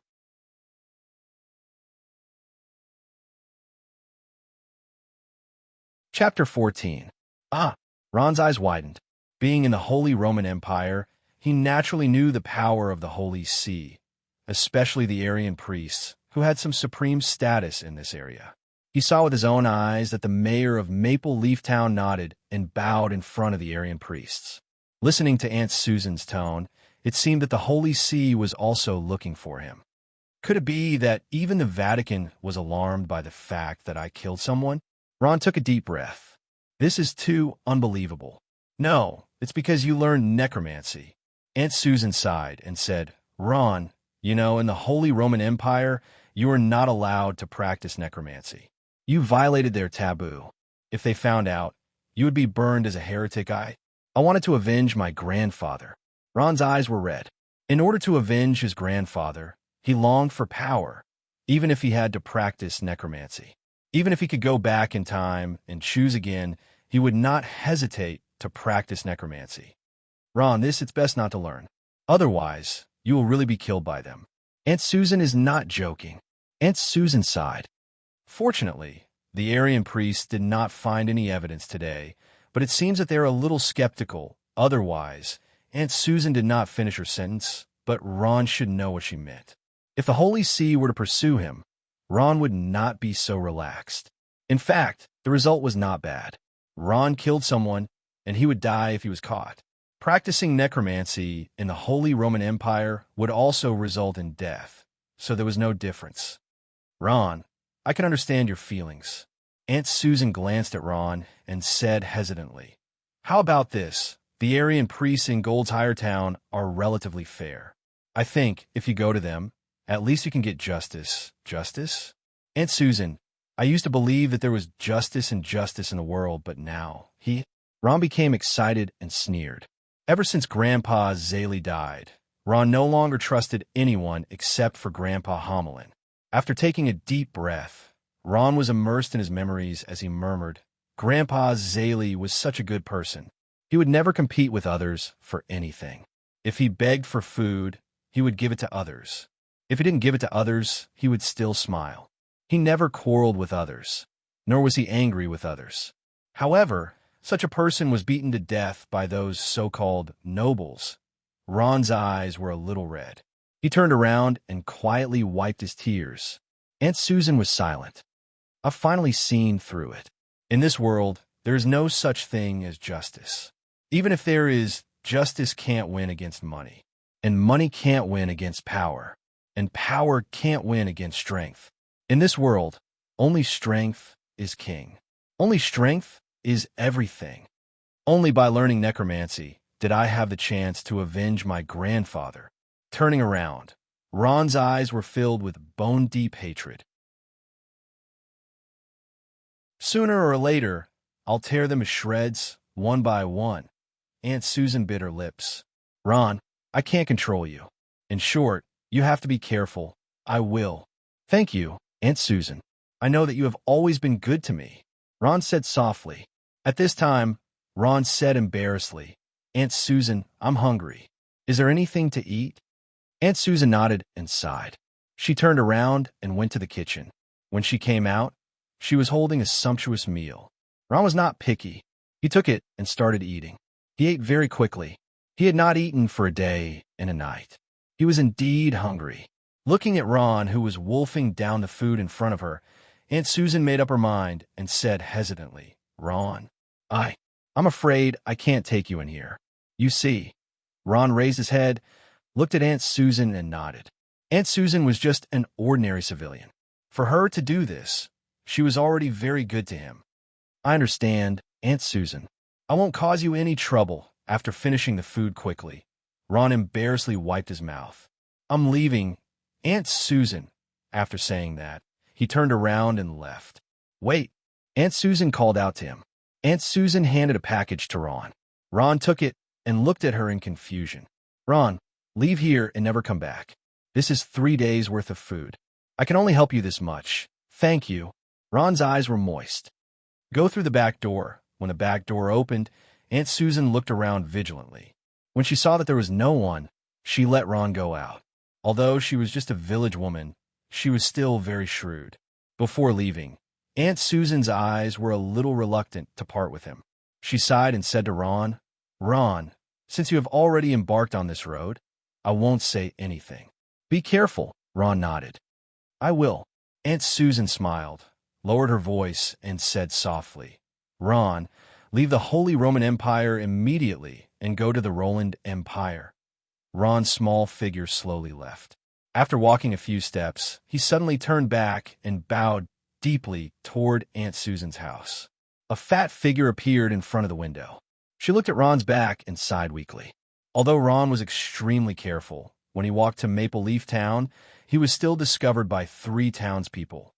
Isn't that the Ron that Manor is looking for? A townspeople rubbed his eyes and pointed at Ron's back. He really showed up. Another young townspeople in blue rubbed his hands excitedly. Catch him and hand him over to Manor. We can get a lot of rewards. The eyes of the young man in blue flashed with greed. Hey, have you heard? Manor offered 50 gold coins to inquire about Ron's whereabouts. If you can catch him, 100 gold coins.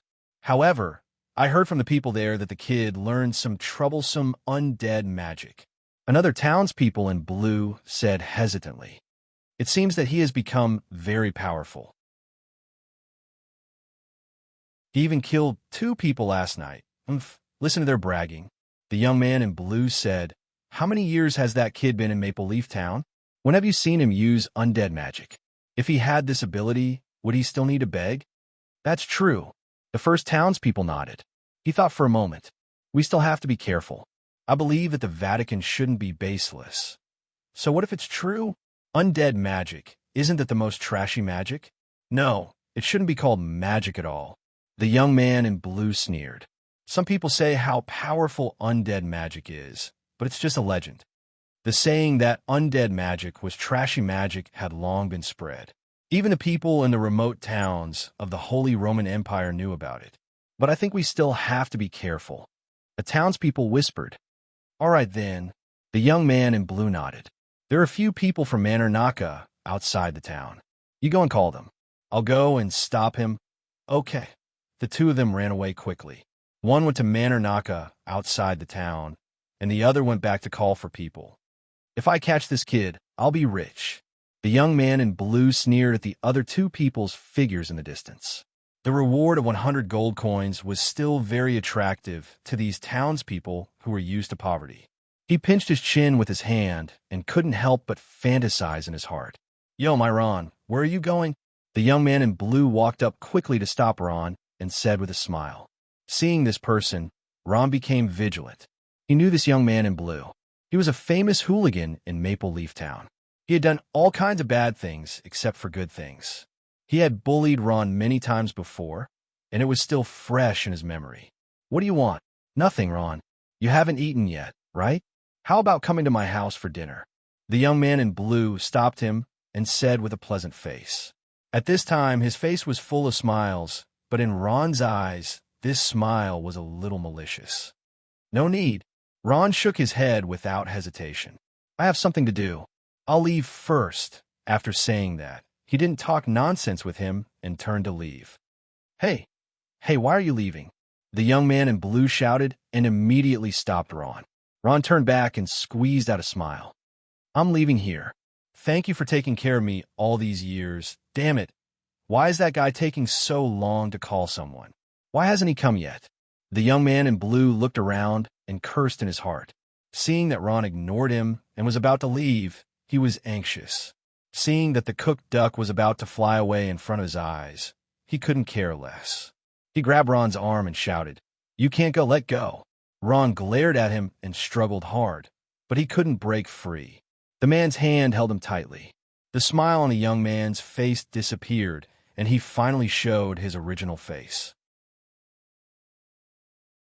His face was ferocious, and he said with a sinister smile, Ron, if you go, what about my money? Ron finally knew what he was going to do. This man wanted to catch him and then hand him over to Manor for a reward. Ron's face suddenly turned cold. If you don't let go, I won't be polite. You want to try? Don't think that you're powerful just because you learned some undead magic. Let me tell you, I'm not afraid. The young man in blue laughed. Then, his laughter turned into a pig-like squeal. It turned out that Ron had bitten him hard on the arm. After he felt the pain, he let go, and Ron turned and ran.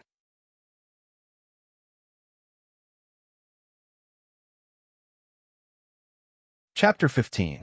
Ron quickly ran out of the town, with the young man in blue chasing after him. His speed was still very fast, and the young man in blue was left further and further behind.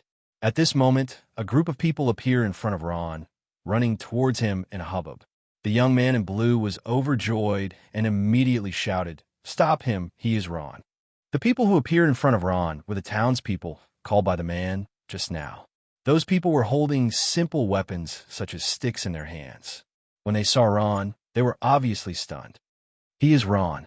Catch him, there will be 100 gold coins. A thought rose in the minds of those townspeople, and their calm eyes were replaced by a look of greed. Catch him. Money blinded reason, and 100 gold coins made these townspeople who were aloof from worldly affairs become fanatical. Catch him, there will be 100 gold coins. Without hesitation, they raised the sticks in their hands and madly rushed towards Ron. Ron was stunned. He had lived in Maple Leaf Town for more than 10 years and was quite familiar with the townspeople. But now, looking at the townspeople's faces, he felt a trace of strangeness. Run! There was only one thought in Ron's mind. He quickly turned in a direction, and the townspeople followed closely behind like crazy beasts. There was no way out. A wall blocked Ron, and he had no way to escape. Ron turned his head and saw the townspeople who were crazy for money. They seemed to see Ron's helplessness, but they still approached step by step. The young man in blue grinned. Ron, run. Why don't you run?" With that, he took a wooden stick from a person next to him and slowly approached.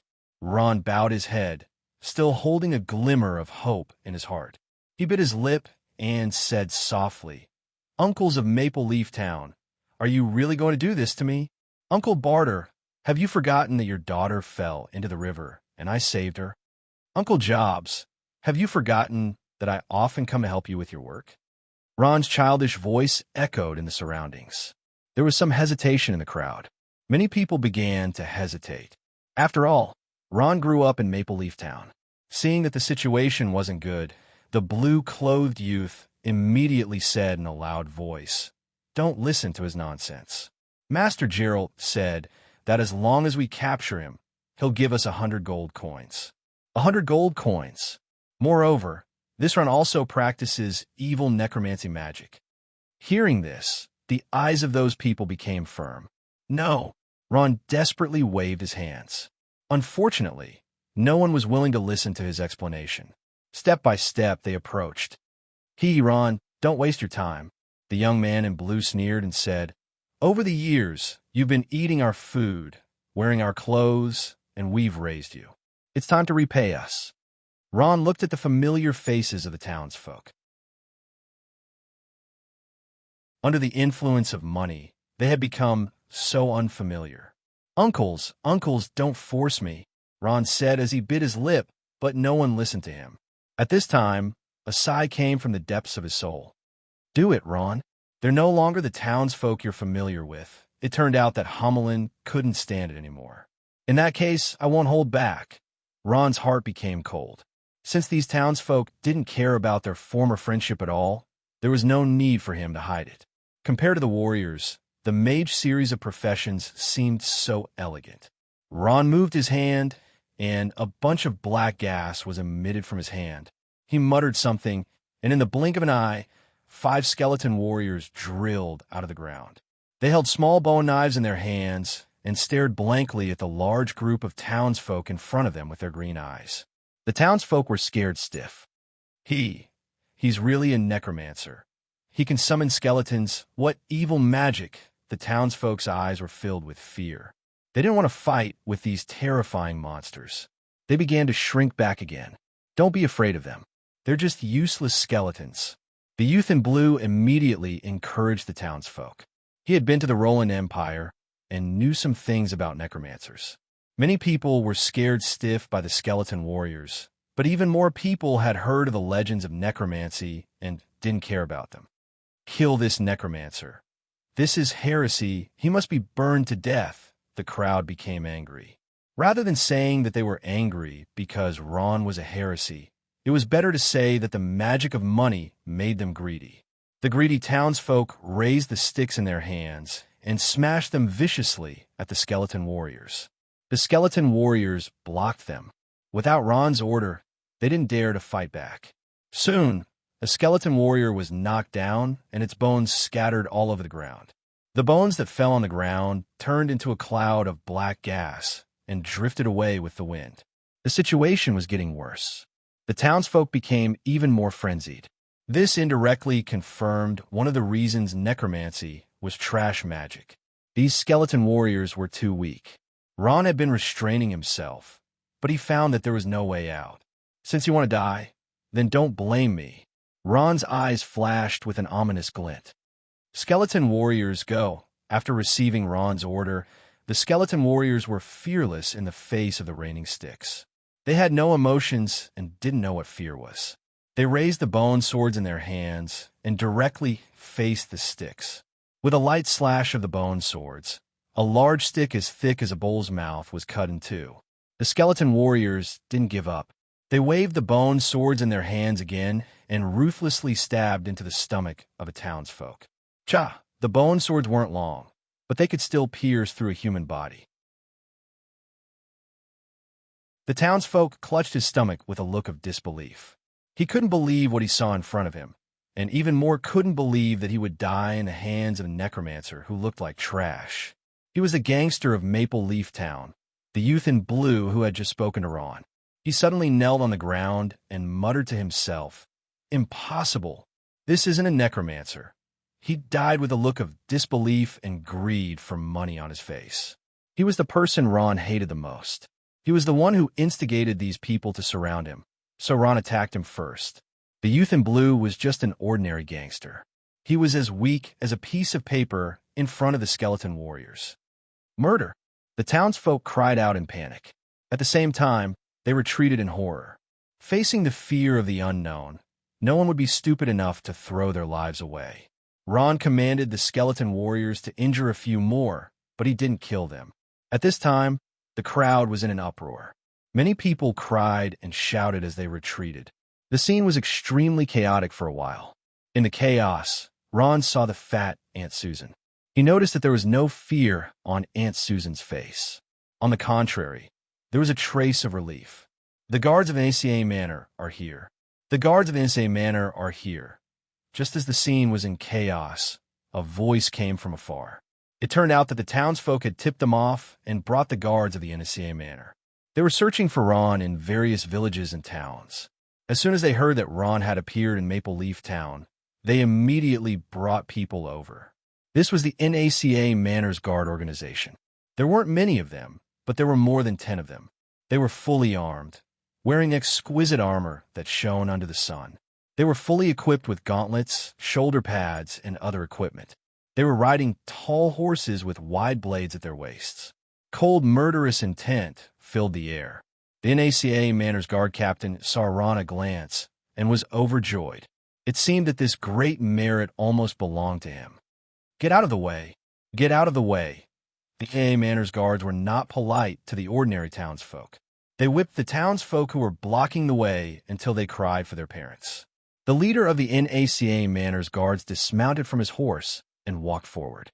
He said coldly, "Ron, you killed the people of my NACA Manor. If you know what's good for you, you should obediently put down your weapons and surrender. Our Manor Lord, Gerald, sees that you are young and might spare your life. Otherwise, I won't be polite." Everyone knew that in Gerald's eyes, Ron had no reason to save his life, but he still had to say some polite words. "Hee, you also practiced undead magic? This is great. The Holy See will definitely not let you go." When the guard captain saw the skeleton warrior summoned by Ron, he was not shocked, but happy and laughed. Ron was still a 15-year-old child. Looking at the fully armed NACA Manor's guards, he was a little scared and asked softly, "Grandpa Homelin, what should I do now?" Ron and Homelin had a way of communicating. Homelin could hear what he said, but other than Ron, outsiders could not see Homelin because he was a soul. "Ron, don't be afraid. They are only trainee swordsmen. Although you have just practiced undead magic, you are also a beginner trainee undead mage, so you don't have to be afraid of them, but there's so many of them, and they are armed." Ron's voice was trembling. Facing more than a dozen fully armed men, it would be a lie to say that he was not afraid. Moreover, those people had already surrounded him and pulled out the long swords at their waists. The swords were shining with a cold light. Seeing that Ron was still scared to death, Homelin shook his head and smiled bitterly. He was scared by those shiny armors and shining long swords, but he did not know that these were only superficial things. It should be known that Ron now had the strength of a beginner trainee undead mage. There was no need to be afraid of them at all. Even if he could not beat them, he could still escape. Alas, this child still has too little combat experience. Homelin sighed. It was no wonder. What kind of decent battle could a 15-year-old child from a poor family experience? This could not go on. It was impossible for the path of a strong person to be smooth sailing. Battle was the most precious growth experience. Otherwise, it would be like flowers and plants cultivated in a greenhouse. It was impossible to grow healthily.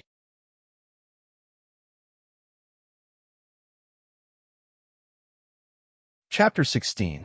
Grandpa Homelin, how about you go into my body and help me? The other party approached step by step. Ron was shocked and panicked. He had no choice but to ask Homelin for help. Homelin had already made up his mind that he could not help Ron in this battle. He immediately refused and said, "No, Ron, I can't help you this time, but..." Ron was about to say something, but he was interrupted by Homelin. "Ron, If you want to become strong, you have to face all challenges bravely and not always think about others helping you. I can help you for a while, but I can't help you for a lifetime. You still have to rely on yourself to walk the path in the future. Don't you want to avenge your grandfather? Homeland's words were like a blow to the head, waking Ron up. Especially his grandfather's revenge. It was like a thorn in his body, causing his heart to ache faintly. I want to avenge Grandpa. Ron's eyes turned red, and his gaze became determined. His heart was like a ball of fire. If I can't even pass this stage, how can I avenge Grandpa?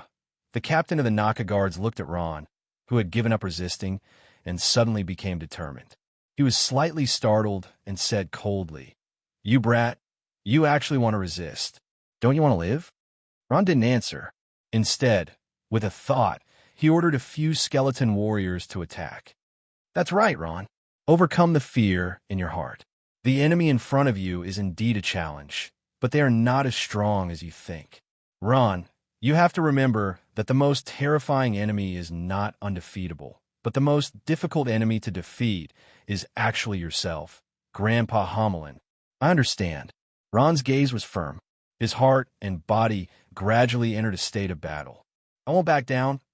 Go kill this kid, the captain of the Naka guards ordered.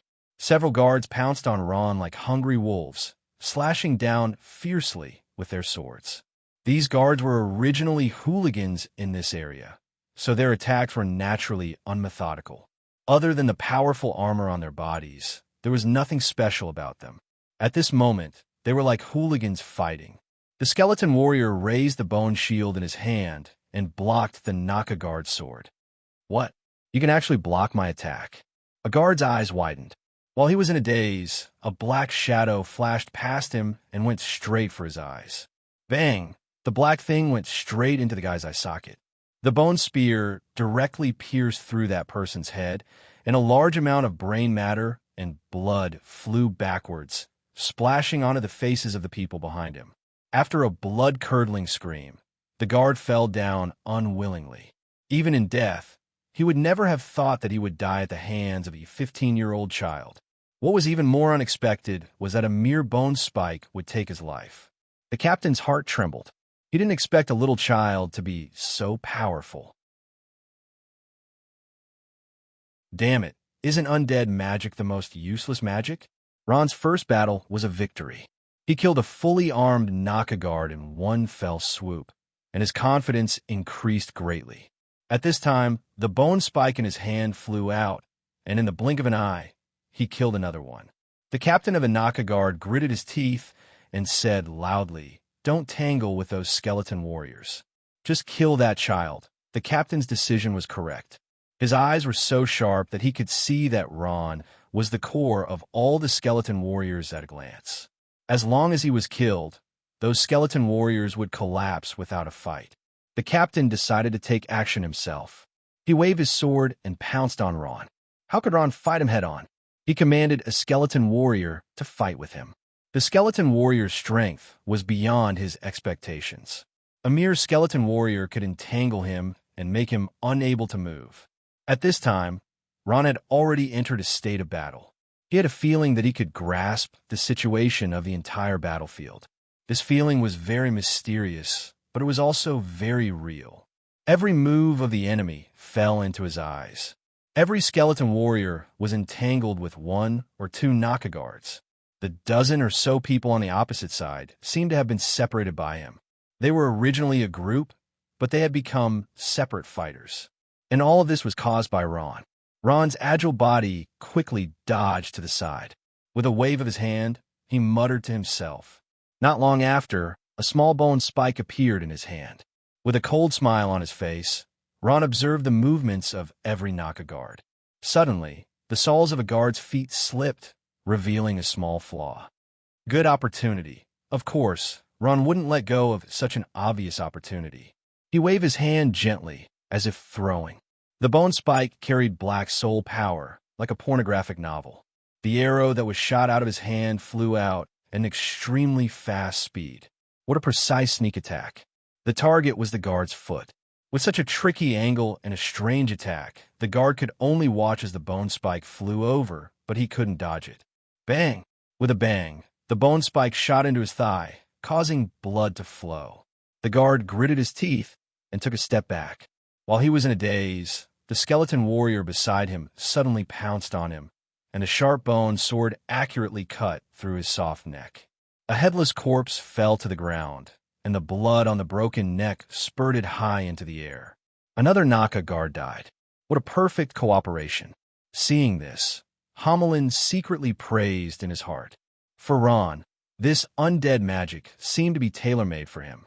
A small body, powerful soul power, and the rarest thing was his talent in undead magic. In just a short day, he had learned 2 skills, the skeleton warrior and the bone spike, and could use them to perfection. He could be described as a genius. As his understanding of undead magic deepened, Ron became more and more proficient in using it, and his confidence was built up bit by bit. At this moment, a Naka guard forced back the skeleton warrior that had been pestering him and approached him in 2 or 3 strides. Go to hell! The Naka guard raised his sword high and slashed down on Ron's head. This sword strike could directly split the thin Ron in half. Ron had already seen the sinister smile on the guard's face. For some reason, Ron's heart became clear. He dodged the sword that was slashing down and rolled on the ground. His thin figure directly crashed into the guy's arms. The guard was quick-witted and grabbed Ron's shoulder. He smiled and said, "You still want to run?" At such a close distance, if an adult wanted to catch a child, wouldn't it be easy to do so? Before he could be happy, the guard felt a pain in his chest. When he lowered his head, he saw that there was a short bone spur in his abdomen. The bone spur was connected to Ron's small hand. A trace of ruthlessness flashed in Ron's eyes. He was only 15 years old, and he was born with a fierce will to risk his life. Good, good, good. Hamelin's eyes lit up. Generally speaking, undead mages were the same as mages. They were most afraid of close combat. This was a nightmare for any profession that focused on magic. Being approached by the other party would put them in an extremely disadvantageous situation. But just now, Ron was quick-witted. He rolled directly into the other party's arms and summoned the bone spur at the same time. The most surprising thing was that the bone spur, which was originally a long-range attack, turned into the most fatal dagger in his hand. He took advantage of the opportunity to get close and sent it into the opponent's soft abdomen. There was no armor protection there, so it was easily inserted. Ron's use of undead magic was too flexible. One had to know that he had only learned 2 skills, and he hadn't learned them for a long time. After his cooperation and combination, it actually produced such great power. Hamelin's eyes were a little expectant. What would happen if Ron learned all the undead magic? 7 or 8 of the Naka guards had already fallen. Except for the 3 that were killed by Ron's bone spur, the remaining few were cut down by the skeleton warriors. The combat strength of these skeleton warriors could not be underestimated. Ron, why is he so powerful? Even the Naka guards are no match for him. Is he still that little beggar? In a battle, there was never a lack of onlookers. The townsfolk of Maple Leaf Town did not leave. Seeing Ron's great power, they were nervous. Some people even regretted their impulsiveness. However, they were all thinking that since Ron's undead magic was so powerful, why did he stay in Maple Leaf Town for more than 10 years and still dream of becoming a mage every day? They did not know that Ron had only learned undead magic for a day. By the time the captain came back to his senses, all his men had fallen in a short moment. No, impossible. The captain watched as his men were easily killed by Ron's bone spur. His face was full of disbelief. How could undead magic be so powerful?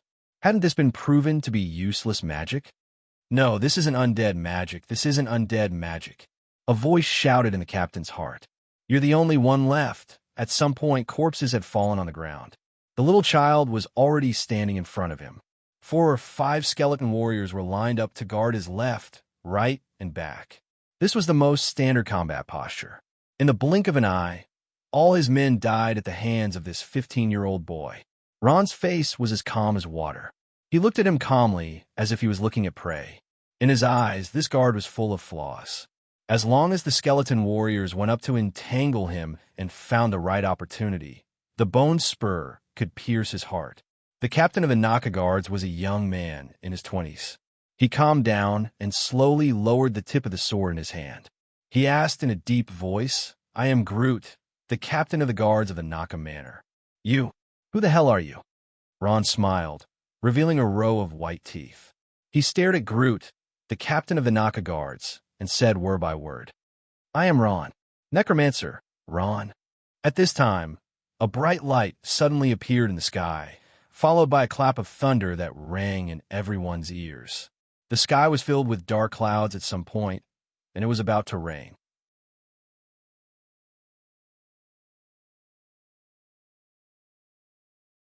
Chapter 17. In the small square outside the gate of Maple Leaf Town, Groot and Ron were confronting each other. Both sides were wary of each other. Groot frowned. "Are you a necromancer? How come it's different from the legends?" Ron was silent. He didn't know what the so-called legendary necromancer was like. At this time, he suddenly felt that his knowledge and vision were too narrow. The place outside Maple Leaf Town was a blank. Seeing that he didn't answer, Groot said to himself, "But it doesn't matter whether you are a necromancer or not. You have violated the laws of the Holy Roman Empire, and the owner of Manor Naka, Gerald, has given an order to capture you alive at all costs.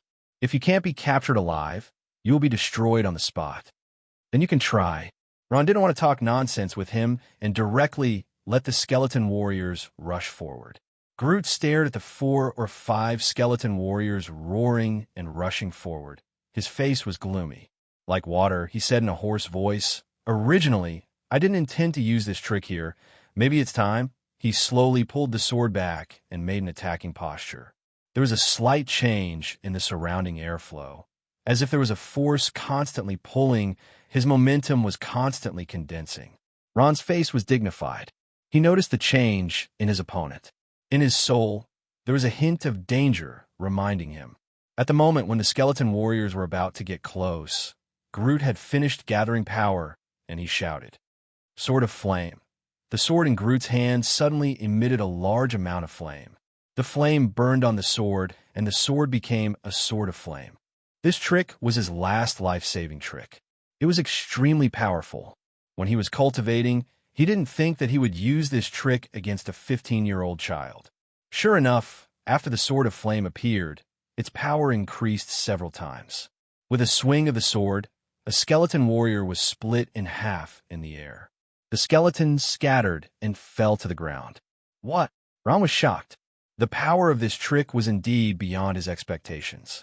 Attacked together, Ron gritted his teeth and commanded the remaining skeleton warriors to swarm forward. However, numbers didn't seem to have much of an effect.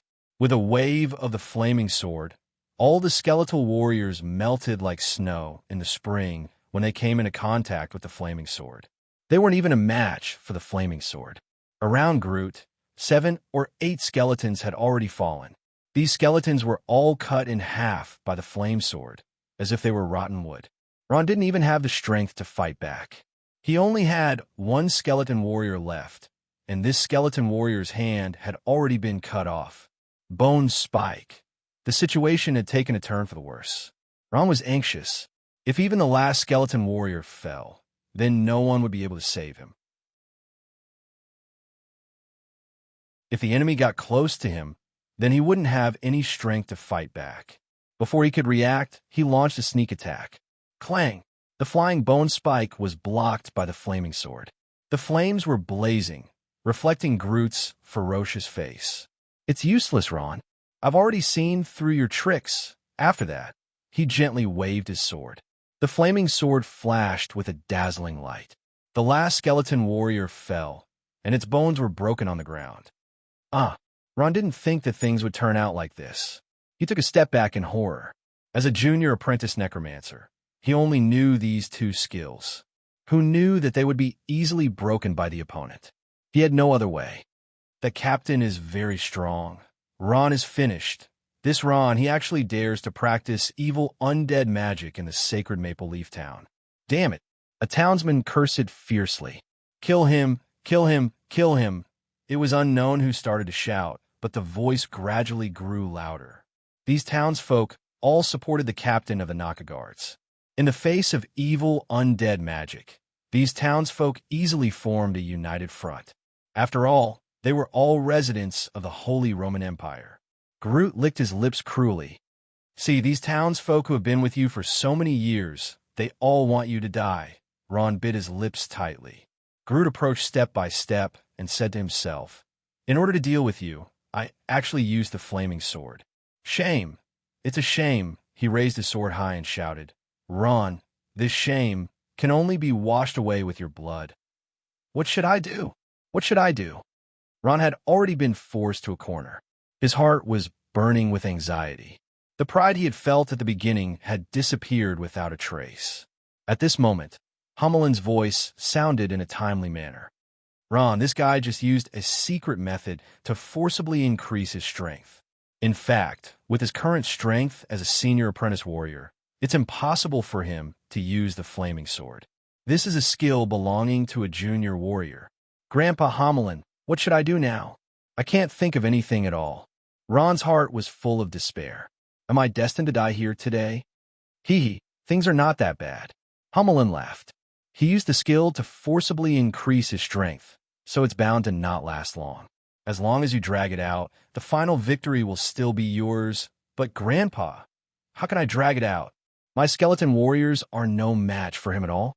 Ron said nervously, Don't be afraid. I'll teach you this skeleton restoration spell now. As long as you understand this magic, it won't be a problem to hold him back, Hummelin smiled. He stretched out his hand, and a black light shot into Ron's mind. Ron's mind immediately showed a spell and its operation method. Apprentice-level undead magic was not very difficult. Ron quickly thought about it in his mind. At this moment, the other party had already rushed over. Groot pounced on Ron and slashed with his sword. Ron's reaction was agile. He ducked and rolled on the ground to avoid the sword. The hot sword wind blew on his face, and Ron only felt his face burning.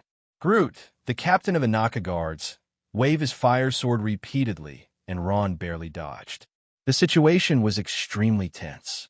Skeleton restoration spell. Ron didn't think too much, and now there was no time to think carefully. He quickly used this spell based on his instinct and understanding of undead magic. A miracle appeared. The scattered bones on the ground seemed to be summoned. With a crash sound, they began to combine and soon became a skeleton warrior, exactly the same as before. 4 or 5 skeleton warriors stood up, and there was a faint green flame in their eyes, more fierce than before. Skeleton restoration spell, apprentice-level magic, consumes very little soul power, uses fast, and is much more convenient than resummoning skeleton warriors. Ron knew that Hummelin was teaching him and listened without a word. At the same time, he commanded the skeleton warriors to block in front of him. Still the same trick? This trick is useless against me. Groot snorted coldly, not afraid, and stepped forward. With just a light wave, the skeleton warrior was smashed and the bones scattered on the ground. Before he could catch his breath, Ron gently waved his hand, and the skeleton warriors reassembled and stood up again. What? How is that possible? Groot was shocked, and then his face sank. I said, this trick is useless against me. He waved his sword again and smashed a few skeleton warriors. As he thought, the skeleton warriors quickly stood up again. At this time, Groot fell into a vicious circle. He wanted to kill Ron, but these skeleton warriors were always in front of Ron. If he wanted to kill him, he had to clean up these skeleton warriors. But when one was cut down, these monsters stood up and scathed. Groot gradually felt tired. As Hummelin said, he used a skill above his level, which brought great damage to his body, and he couldn't last long. He was exhausted. Ron was also sensitive enough to notice this. He sneered and said, in that case, how about adding 2 more?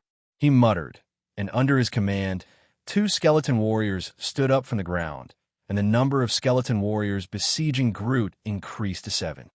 Huff, huff, huff. Impossible, impossible. How could I lose to a necromancer?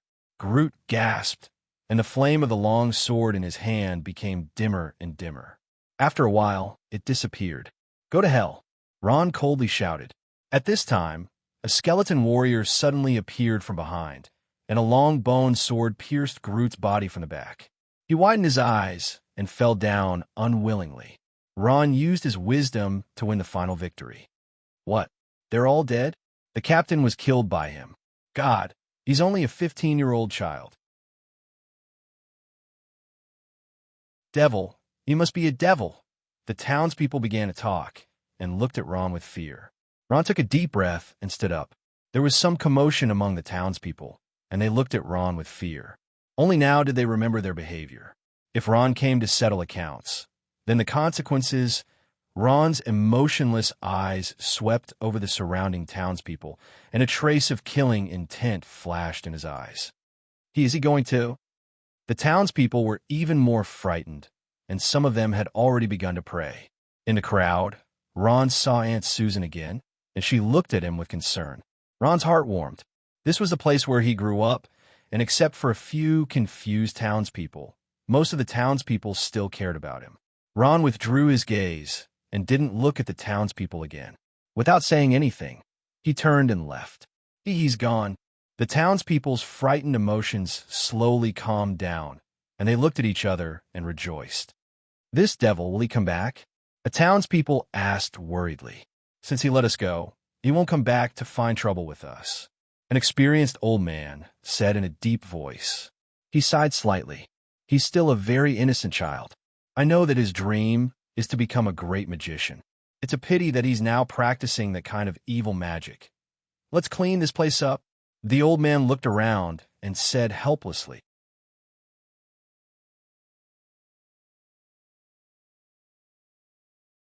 Chapter 18. At this moment, a few fast horses galloped over, and the dust raised by the horses' hooves floated high into the air. "What's going on here?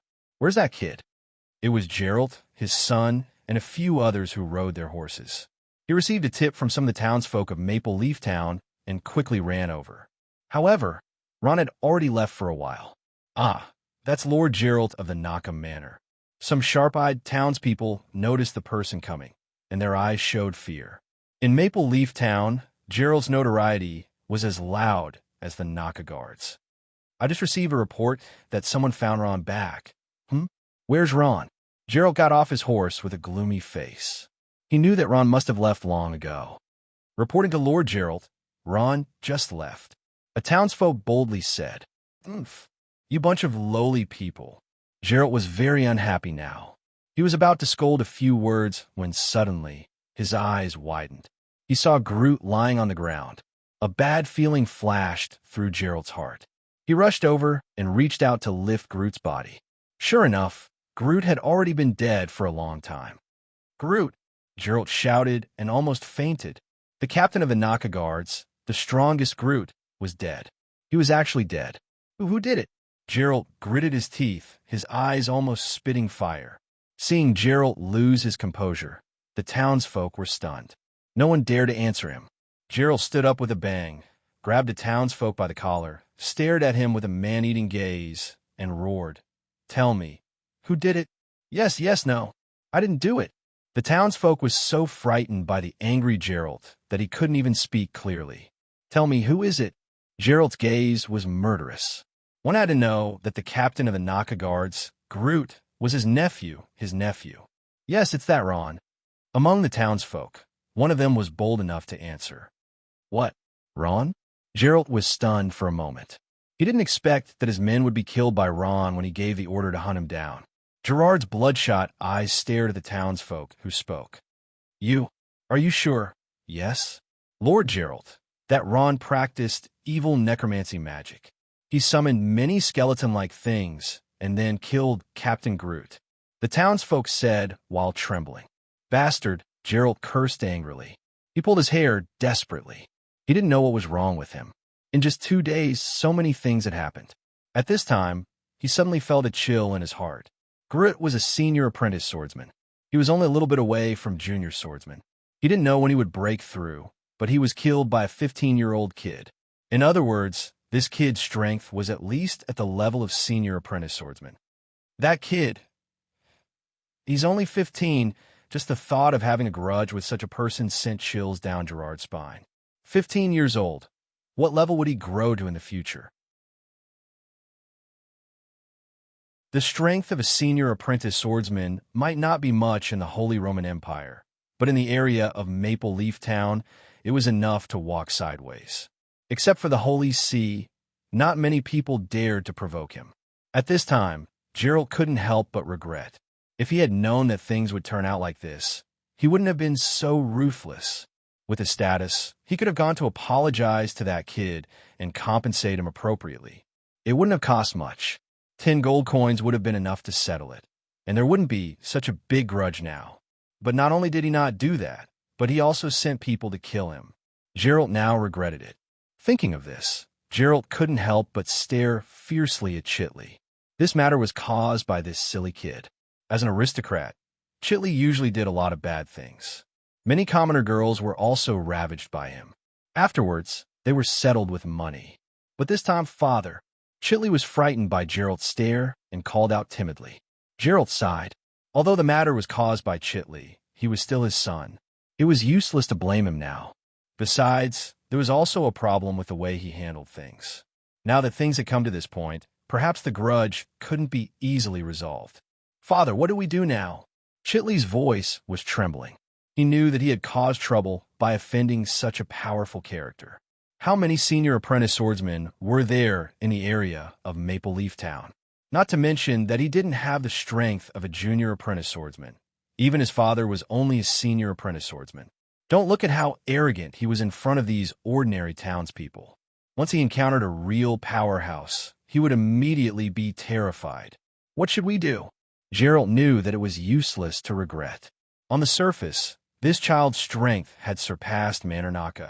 In other words, Manor had no way to deal with him. Unless, Father, why don't we look for Aunt?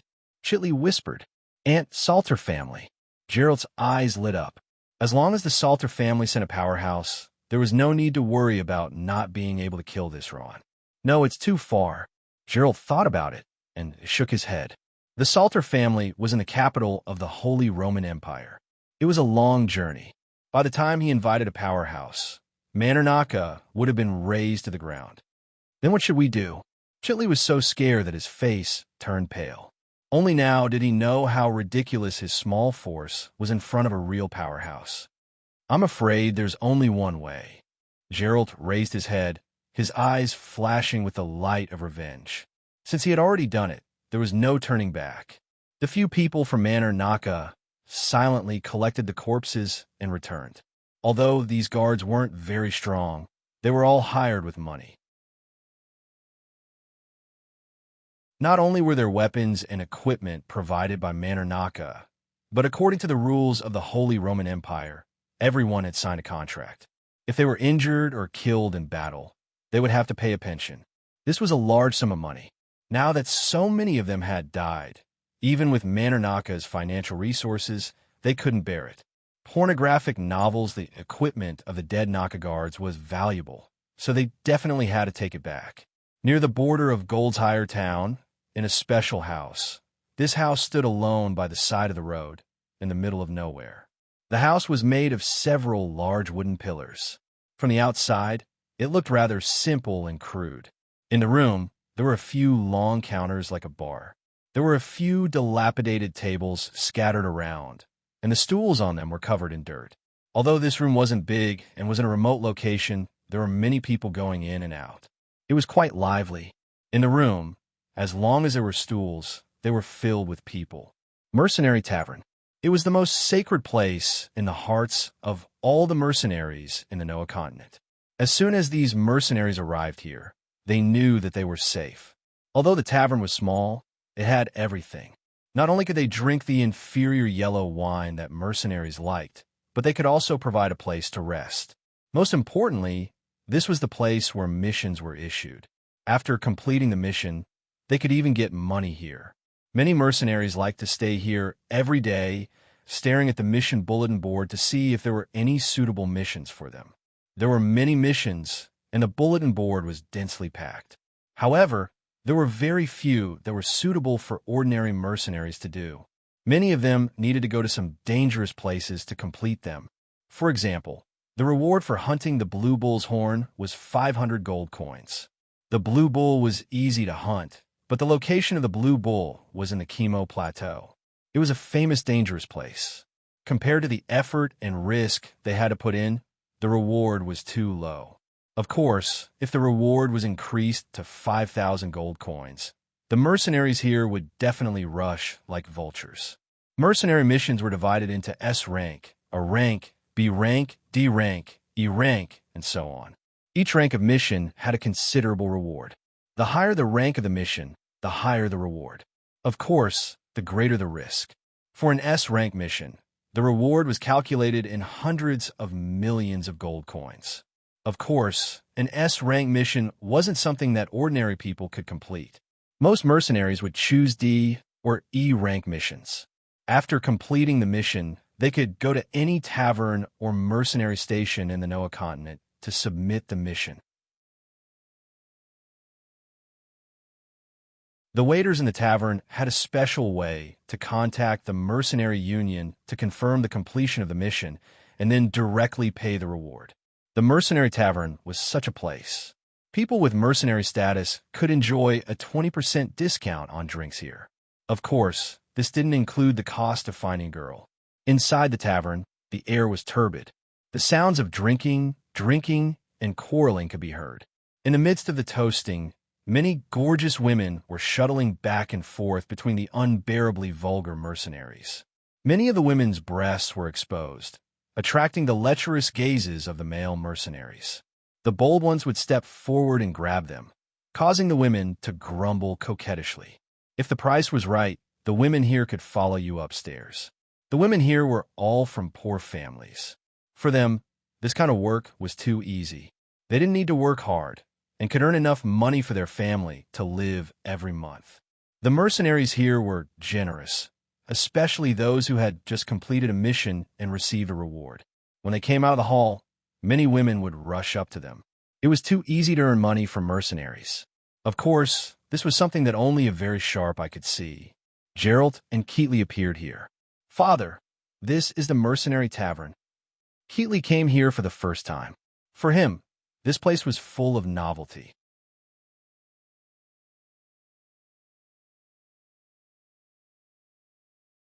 Chapter 19.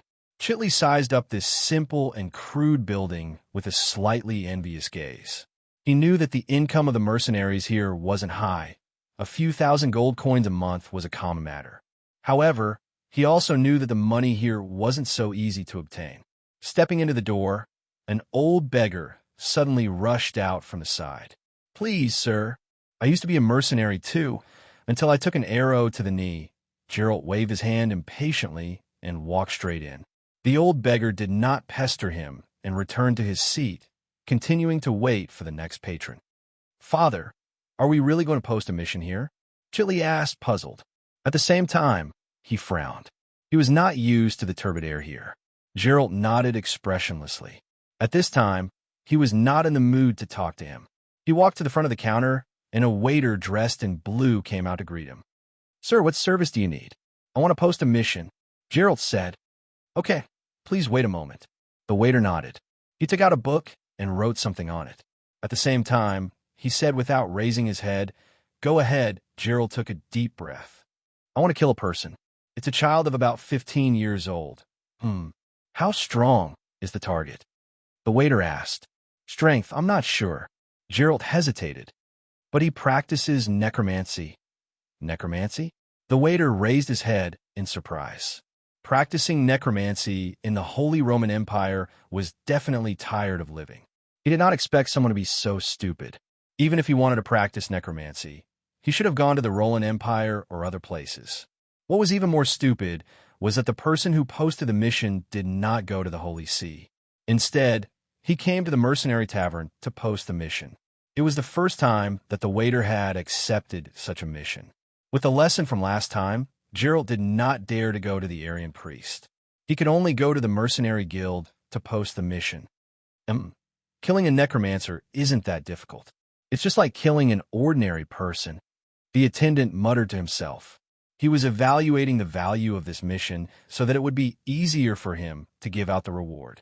Attendants had the authority to evaluate these low-level missions on their own.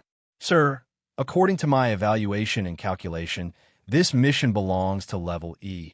You'll need to pay 1,000 gold coins for this mission, plus a 5% handling fee. That's a total of 1,050 gold coins. The attendant said to Geralt after calculating. 50 gold coins. To be honest, Geralt felt a bit of heartache. He didn't expect the mercenary union's fees to be so expensive. However, he already had a plan in mind. He took out 1,050 gold coins from his chest.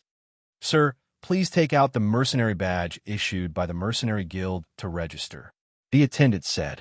The mercenary badge was a badge that was registered and confirmed by the mercenary union. It also represented the qualification of a mercenary. With it, one could better accept missions. Geralt froze for a moment. Mercenary badge, I don't have it. Oh, so that's how it is. Sir, it doesn't matter if you don't have a mercenary badge, but the price has changed. The attendant was still polite as he said, according to the rules of the mercenary union, non-mercenaries will need to pay double the fee. The handling fee is 20%, according to my recalculation of pornographic novels. Sir, you'll need to pay 2,400 gold coins. The attendant quickly calculated and said, What's so expensive? Geralt was stunned when he heard the attendant's price. Yes, I'm sorry, sir. This is the rule of our mercenary union. The attendant was still smiling. Then how can I become a mercenary? Chitley was speechless. 2,400 gold coins was equivalent to half a year's income of Manor. It's very simple. As long as you complete 3 level E missions or a level D mission, the mercenary union will confirm that you could become a mercenary and issue a mercenary badge. The attendant said with a smile, What's the use of this? If I had the time, they would have already killed me. Geralt cursed in his heart, but he had no way to deal with the rules of the mercenary union. Of course, this was the overbearing clause of the mercenary union. If everyone issued missions regardless of the cost, it was estimated that no one would do missions. Geralt walked out of the mission hall, dejectedly. 2,400 gold coins was something he couldn't take out right now. Father, what should we do now? Chitley seemed to only know how to ask this one question.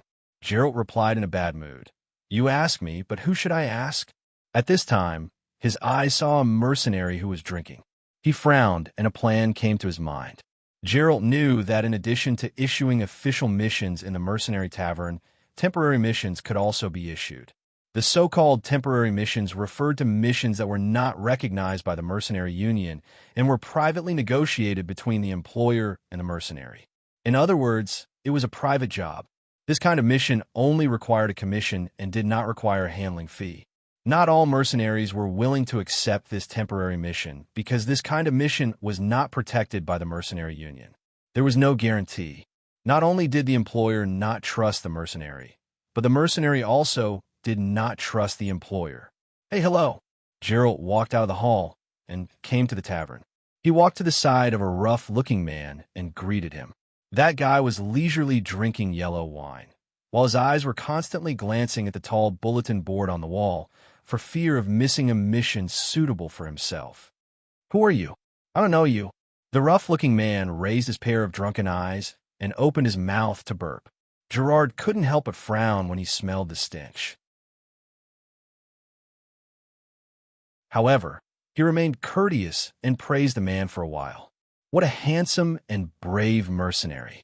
It seems that your strength is very amazing. Of course, my strength is already at the beginner. Hey, beginner swordsman. The man was drunk. I'm not afraid to tell you that I have completed a D-level mission. Really amazing. Geralt was overjoyed when he heard this. The strength of a beginner swordsman should be enough to kill a child. This brave warrior, I have a temporary mission on hand. I don't know if you're interested. Geralt took the opportunity to ask. Mission? What temporary mission? The man sobered up by half. Yes, temporary mission. But you can rest assured that I will definitely pay you on time. Geralt said with a smile. The man shook his head like a rattled drum. Not accepting. Not accepting. If it's not an official mission, I won't accept. Hey, I thought it was something good. After saying that, the man went back to drinking, ignoring Gerard. Gerald had no choice but to turn to the others. Unfortunately, after asking several people in a row, they all refused after hearing that it was a temporary mission. They were not even interested in the mission's content. Gerald could not help but feel discouraged. It seemed that the identity of a mercenary was sometimes useful. Father, it seems that no one will accept our temporary mission. Let's go back, Chitley said softly. Gerald nodded and turned to leave. At this moment, a clear voice was heard. Excuse me, are you the one issuing the temporary mission? Gellet and Keatley raised their heads simultaneously and were struck dumb for a moment. Appearing in front of them was an extremely beautiful woman. She was tall and had a curvy figure. Her black curly hair was casually draped over her shoulders. Her delicate facial features seemed to be embedded in her fair and pretty face. She was wearing a woman's light armor that wrapped around her delicate chest, revealing her graceful curves. Her black deerskin boots revealed her snow-white thighs. Her dark brown eyes quietly stared at them. She was like a beautiful rose among the group of rude mercenaries. Gerald and Chitley were stunned. They lived in a small place like Maple Leaf Town and had never seen such a beautiful woman. Looking at their lecherous gazes, the woman frowned in displeasure, but still asked politely, "Excuse me, sir, are you the one issuing the temporary mission?" Oh, yes, yes. Gerald was the first to react and replied. Chitley was still in a daze, saliva dripping from the corner of his mouth. "Excuse me, what kind of mission is this?" The woman asked softly. It's like this." Gerald came back to his senses. "This is a killing mission. Is it to kill a person? Who is the target?" The woman's beautiful eyes turned and asked. "The target is a 15-year-old child. His name is Ron. Right, he practices necromancy." Gerald answered honestly. "Necromancy?" The woman frowned again, revealing a thoughtful expression. "This is the Holy Roman Empire. Why don't you go to the Holy See?" It's not very convenient." Gerald became firm at this time, thinking that he was the one issuing the mission. He paused and said, "Just tell me if you want to do it or not. I'll say it first. This is a temporary mission. How much is it?" The woman hesitated and asked. 500 gold coins." Gerald reduced the price by half. "That's too little." The woman shook her head. "Even a D-rank mission requires 1,000 gold coins." How about this? I'll accept the mission for 1,000 gold coins, but I won't help you kill anyone. I'll only be responsible for bringing the child back. 1,000 gold coins." Gerald thought for a moment and said decisively, "Deal." The woman smiled, revealing her white teeth. She stretched out a small white hand. "According to the rules of our mercenary profession, a temporary mission requires a deposit of half of the money, which is 500 gold coins. Gerald also knew this rule, but when it came to paying the money, there was always a trace of hesitation. He asked, "Should I trust you?" The woman smiled again. "I'm a student of the Roland Empire's Balarax Academy. My name is Shea, Silver-Winged Pegasus Knight Shea. I have the strength of a senior knight. As for whether you trust me or not, it's up to you." Before Gerald could speak, Chitley beside him shouted, "Father, you should trust this sister. She's so beautiful, she definitely won't lie to us." Chitley's perverted appearance was already fully revealed. Shea glared at him with some disgust. Chitley's lustful gaze made her extremely uncomfortable. "All right," Gerald sighed. "I've heard of the Roland Empire's Balarax Academy. You look like a trustworthy person. I'll leave this temporary mission to you."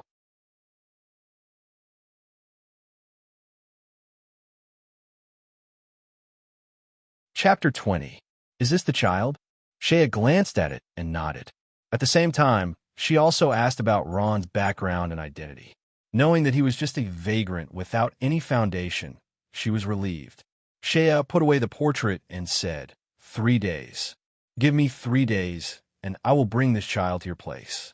The Naka Manor in Maple Leaf Town, right? Gerald nodded. Very good.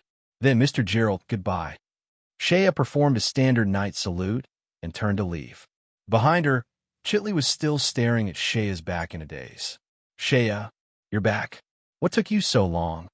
Shea returned to her table. There were already several people sitting there. They were all students of the Balarax Academy. One of the boys stood up and asked politely. He was Shea's pursuer. Nothing. I just received a temporary task. Shea was obviously not interested in him and said lightly. Temporary task? A girl at the table exclaimed in surprise. Sister Shea, this thing is not guaranteed. Shea smiled. It doesn't matter, Kadena. That guy's strength is only at the probationary level. He won't dare to play any tricks with me. I see. The girl named Kadena nodded gently.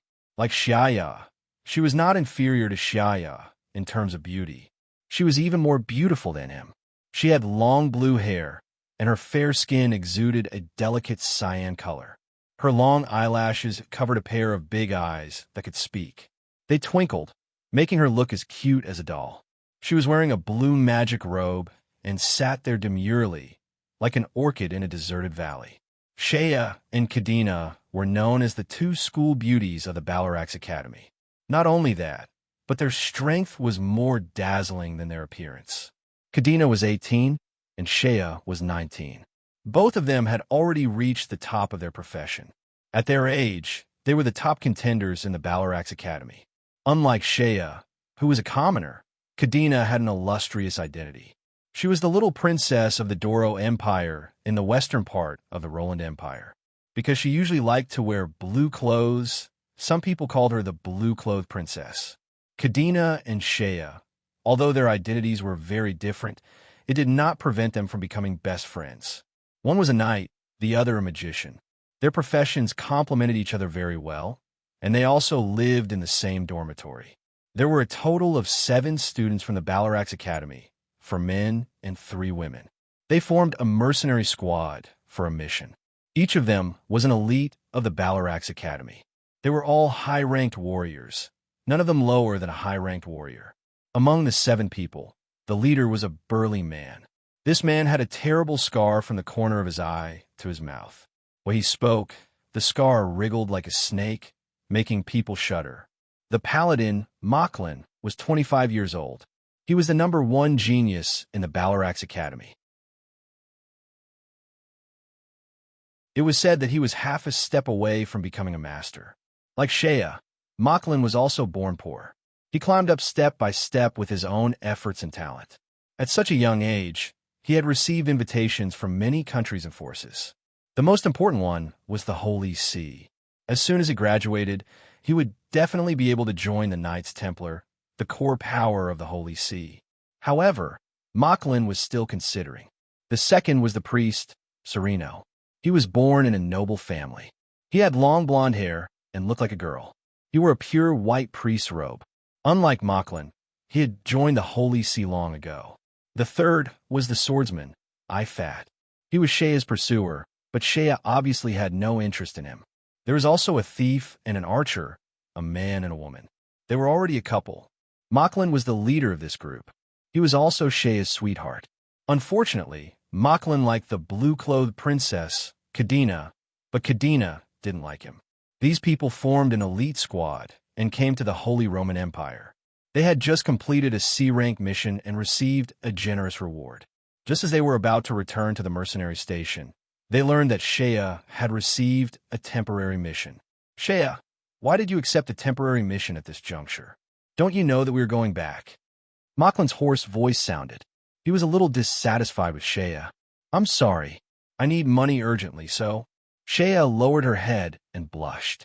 She didn't dare to refute the leader's accusation. Don't you have any sense of teamwork? Mocklin raised his voice. His gaze became stern. The scar on his face trembled. It was scary. I thought that since you accepted this temporary mission, you would definitely finish it before leaving. Do you think we were waiting for you? Or should I wait for you? You don't have to wait for me. You guys go back first. I will go back by myself. Under Mocklin's stern gaze, Shea finally couldn't take it anymore. She lay on the table and cried.